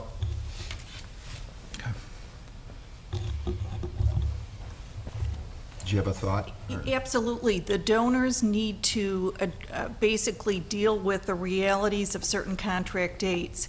And what Mr. Elwart told you previously is based upon your action tonight. The donor will have the confidence or lack thereof to exercise the option to proceed with the purchase. keep in mind that the city council has discussed this opportunity, has discussed the concept of the gift on 2 occasions already. Okay, thank you. Commissioner Schatz? No question. Okay. I have no further questions. Okay. I do. It seems like if there is a stumbling block here, it's this cell tower. What are your thoughts on the cell tower? And what, what are your thoughts about moving it to another part of having the, when it comes before us in terms of a master plan, of moving it to another part on your property, not the northwest part, which is closer to some of the residential areas? And what are your feelings? It was this commission's feelings before this gifting that the better location was at the ComEd site down on Sheridan Avenue. Comment on that for us. Certainly, Chairman Reisenberg. Prior to the issuance of a demolition permit, we will be required to come back before you, even before a master plan is developed, to address the relocation of the cell tower facilities. And during that time, we will be open to dialogue about the location, the replacement location for the cell towers. Did you say before the master plan or before demolition? The conditions that we've agreed to this evening are that prior to the issuance of a demolition permit, we are required to come back before you and reach accord on the replacement of the cell towers.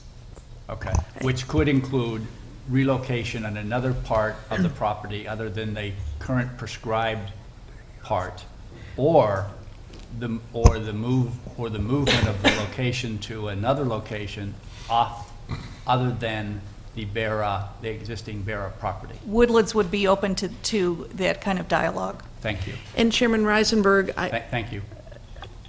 the intention of the condition actually goes beyond that. The intention of the condition is to allow the ad hoc group to step back and really look at the available technologies, evaluate the need for a tower, evaluate opportunities for alternative technologies, stealth locations.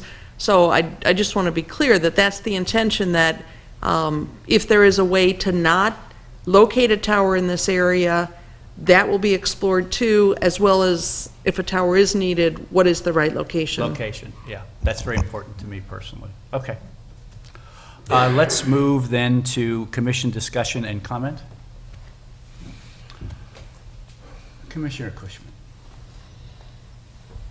Well, I think the task before us today is pretty clear, and that is the attainment of the new special use permit. And as much as I dislike the idea that we have seemingly exhausted all the options with respect to Old Main, I'll stay on point and leave it at that. And I think the overall objective of the special use permitting process that we're undertaking tonight is a valid one, and we should proceed.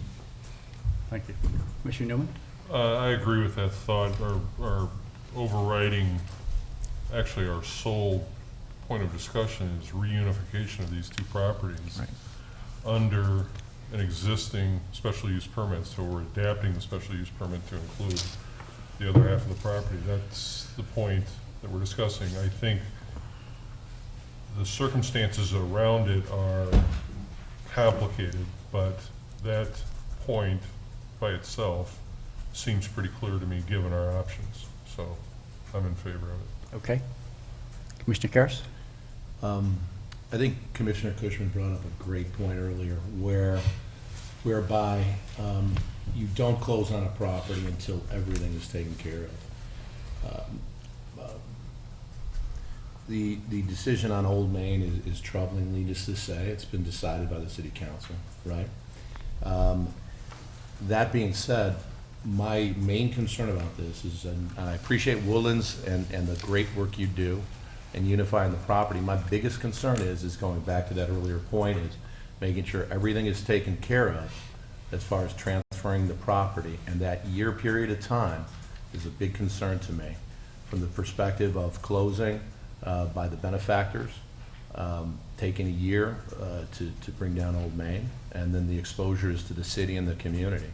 And there could be so many things that could happen in that period of time, even though there's some legal requirements to close and transfer the property. Well, and to demolish as well. Right. So absolutely. Yeah. My position on that would be that we amend the requirements to include all the other requirements, but require the closing to take place before the demolition of Old Main, and transact it to Woodlands, and have a reverse legal obligation on the benefactors to then fund and manage the demolition and the remediation there. That would be my recommendation.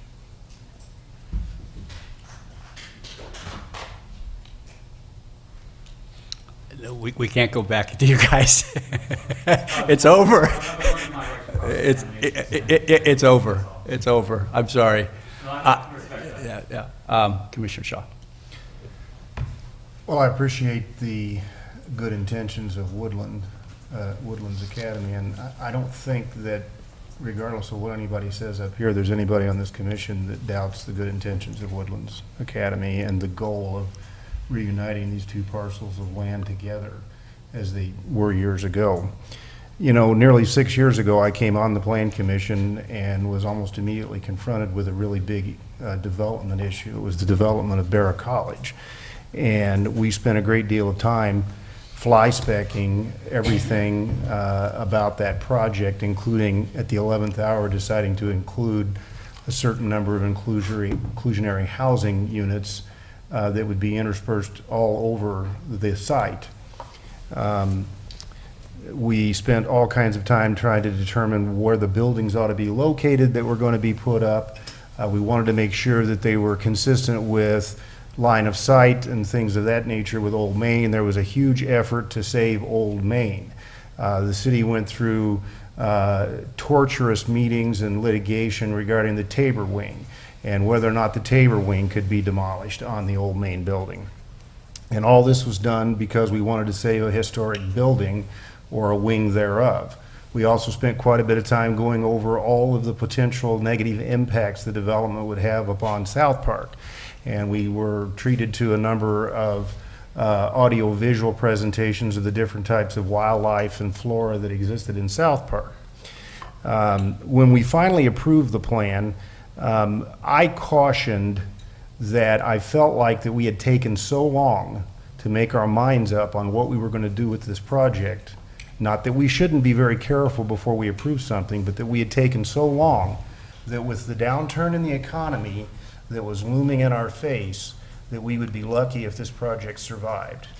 And I was concerned that in all of our good intentions to try to accommodate all of these issues, which were important issues, they obviously were important because the city had determined through its historic registry that Old Main was an important building to keep.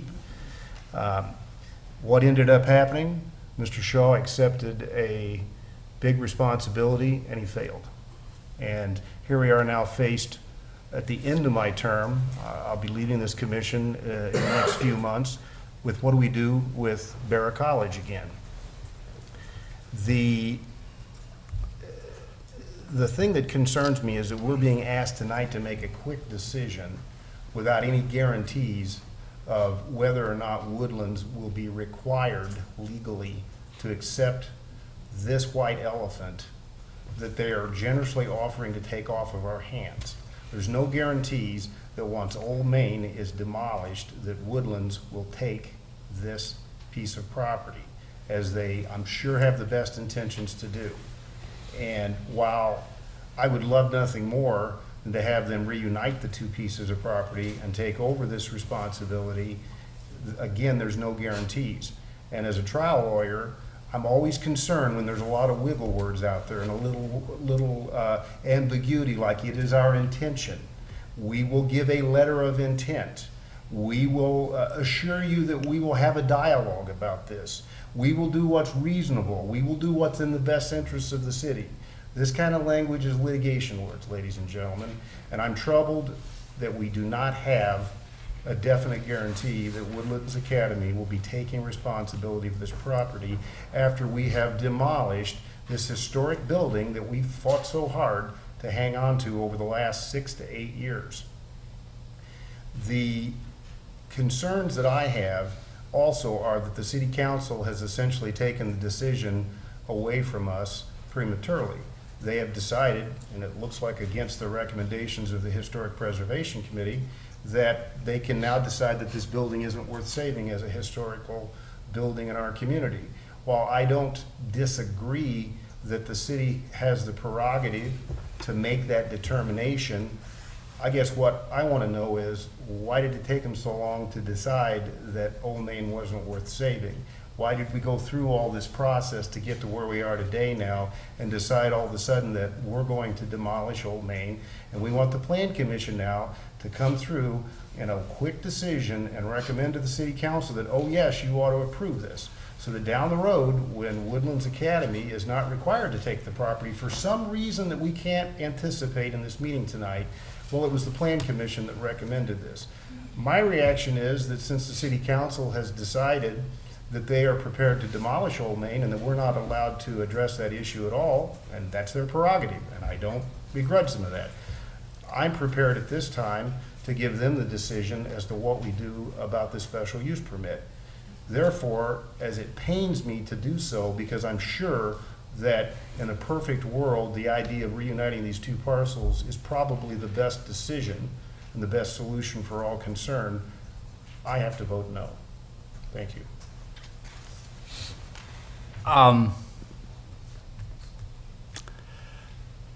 Mrs. Haddad kind of sealed the deal for me with the location of the cell tower,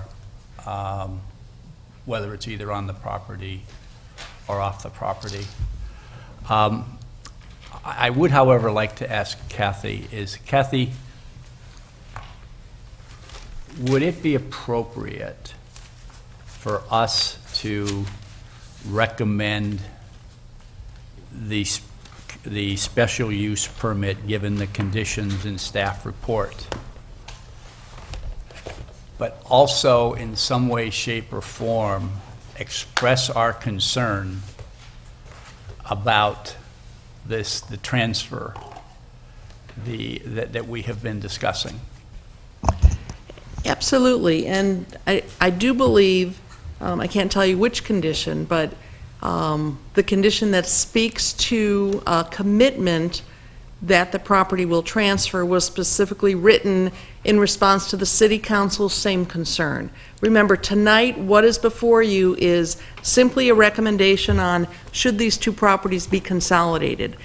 Your recommendation on that piece will then go to the City Council, and the City Council will decide whether the conditions that are part of this recommendation are enough for them to allow the ordinance they previously passed to be effective.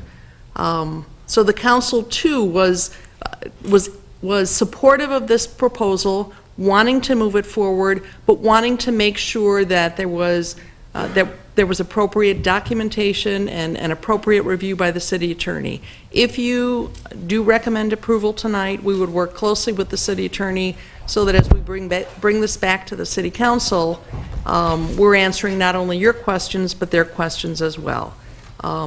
Again, this special use permit doesn't really give Woodlands Academy the authority to do much at all with that property.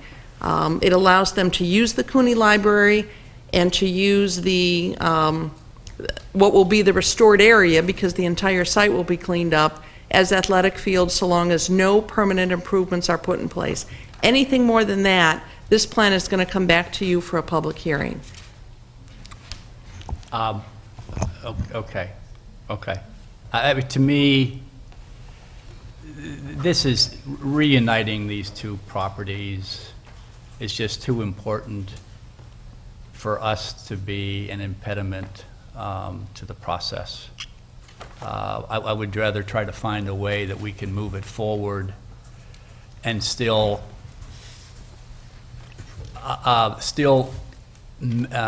somehow communicate our concerns to the City Council so that they also take a look at it under the same eyes that we looked at it. So I don't think I was very articulate in what I just said, but I think everybody knows what I mean. So that's how I feel.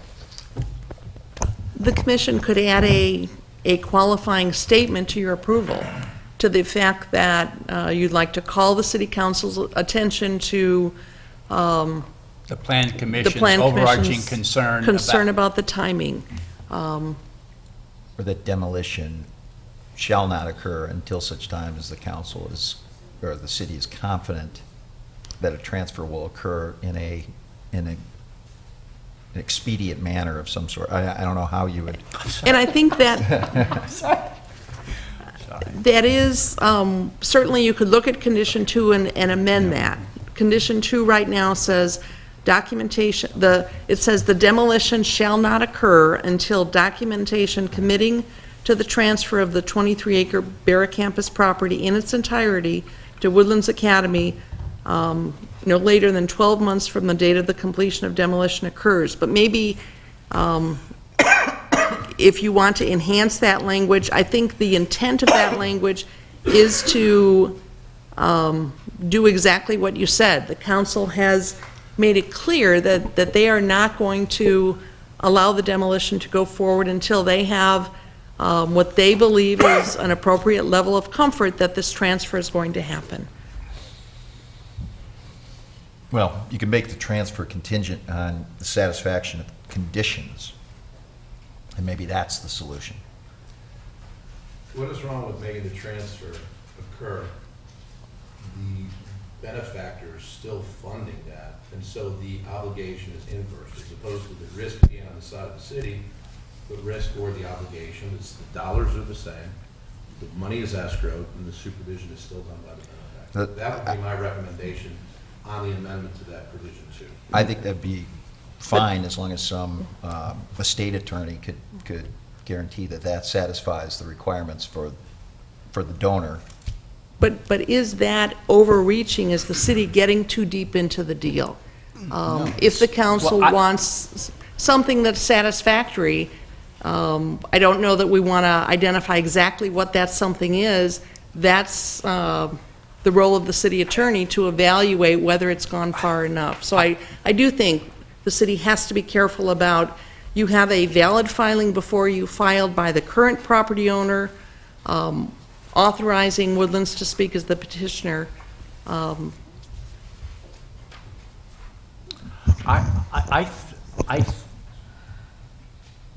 like perhaps some language crafted that we would agree to the special use permit along with the conditions as stated in staff's report, but somehow highlight in our recommendation that the city given additional consideration to this transfer to make sure that it's being done in the city's best interest, or to craft some other language. Do you have a recommendation, Mr. Newman? I would make a motion. Go ahead. I would move for the approval of a special use permit in accordance with staff recommendations, including conditions and covenants, especially ongoing review by boards and commissions of a master plan, and also including commission comments to city council about the sequence of events of the closing process as crafted by staff. Is there a second? I don't even know what he just said. Can I offer no, some language? I think I might have my best effort to kind of put something together based on what you said.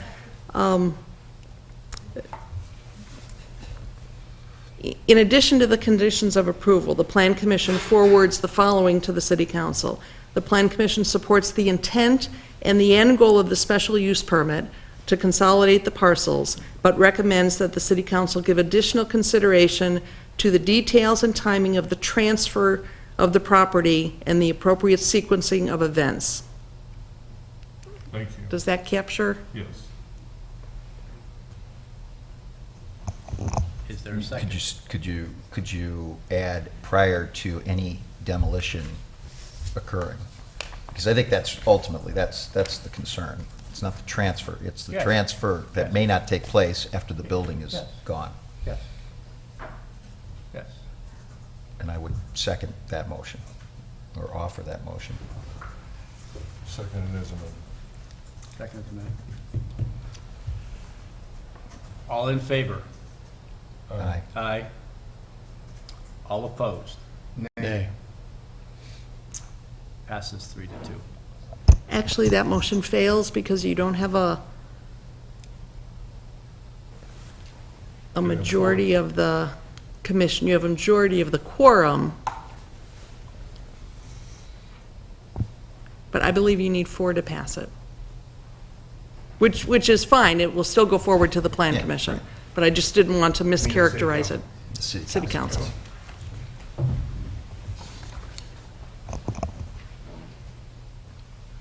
Let me make one final appeal here. Is there anything that we could craft in that language which would get a 4th vote? I would be prepared to change my vote if the motion was amended to include what Commissioner to my left here wants included into it. Otherwise, my vote stands. Is there anything that, It's requiring the transaction occur to the Woodlands prior to the demolition of Old Main. That would allow me to change my vote. I agree.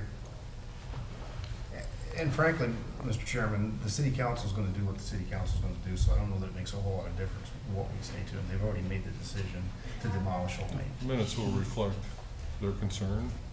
okay. It will remain past 3-2. I think that sends the message. Yep, okay.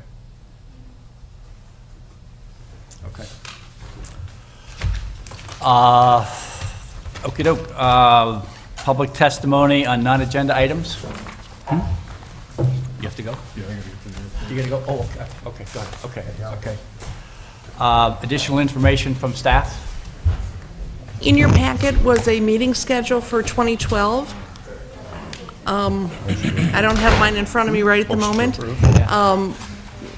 Because you did have a meeting in December, there is no meeting scheduled for January. Your next meeting would be February, and I believe all the rest of the meetings are true to the second Wednesday of the month. So if appropriate, you could pass a motion or approve a motion passing that and. The meeting schedule? Correct. Okay. I move that we approve the meeting schedule for 2012 as presented by the staff. I object. Okay, we I got. second. I second. Second, any discussion? Okay. All in favor? Aye. Okay, let's go home. Don't you have to ask for comments on non-agenda items? I did. Oh, you did? Oh, yeah. Oh, yeah. Oh, yeah.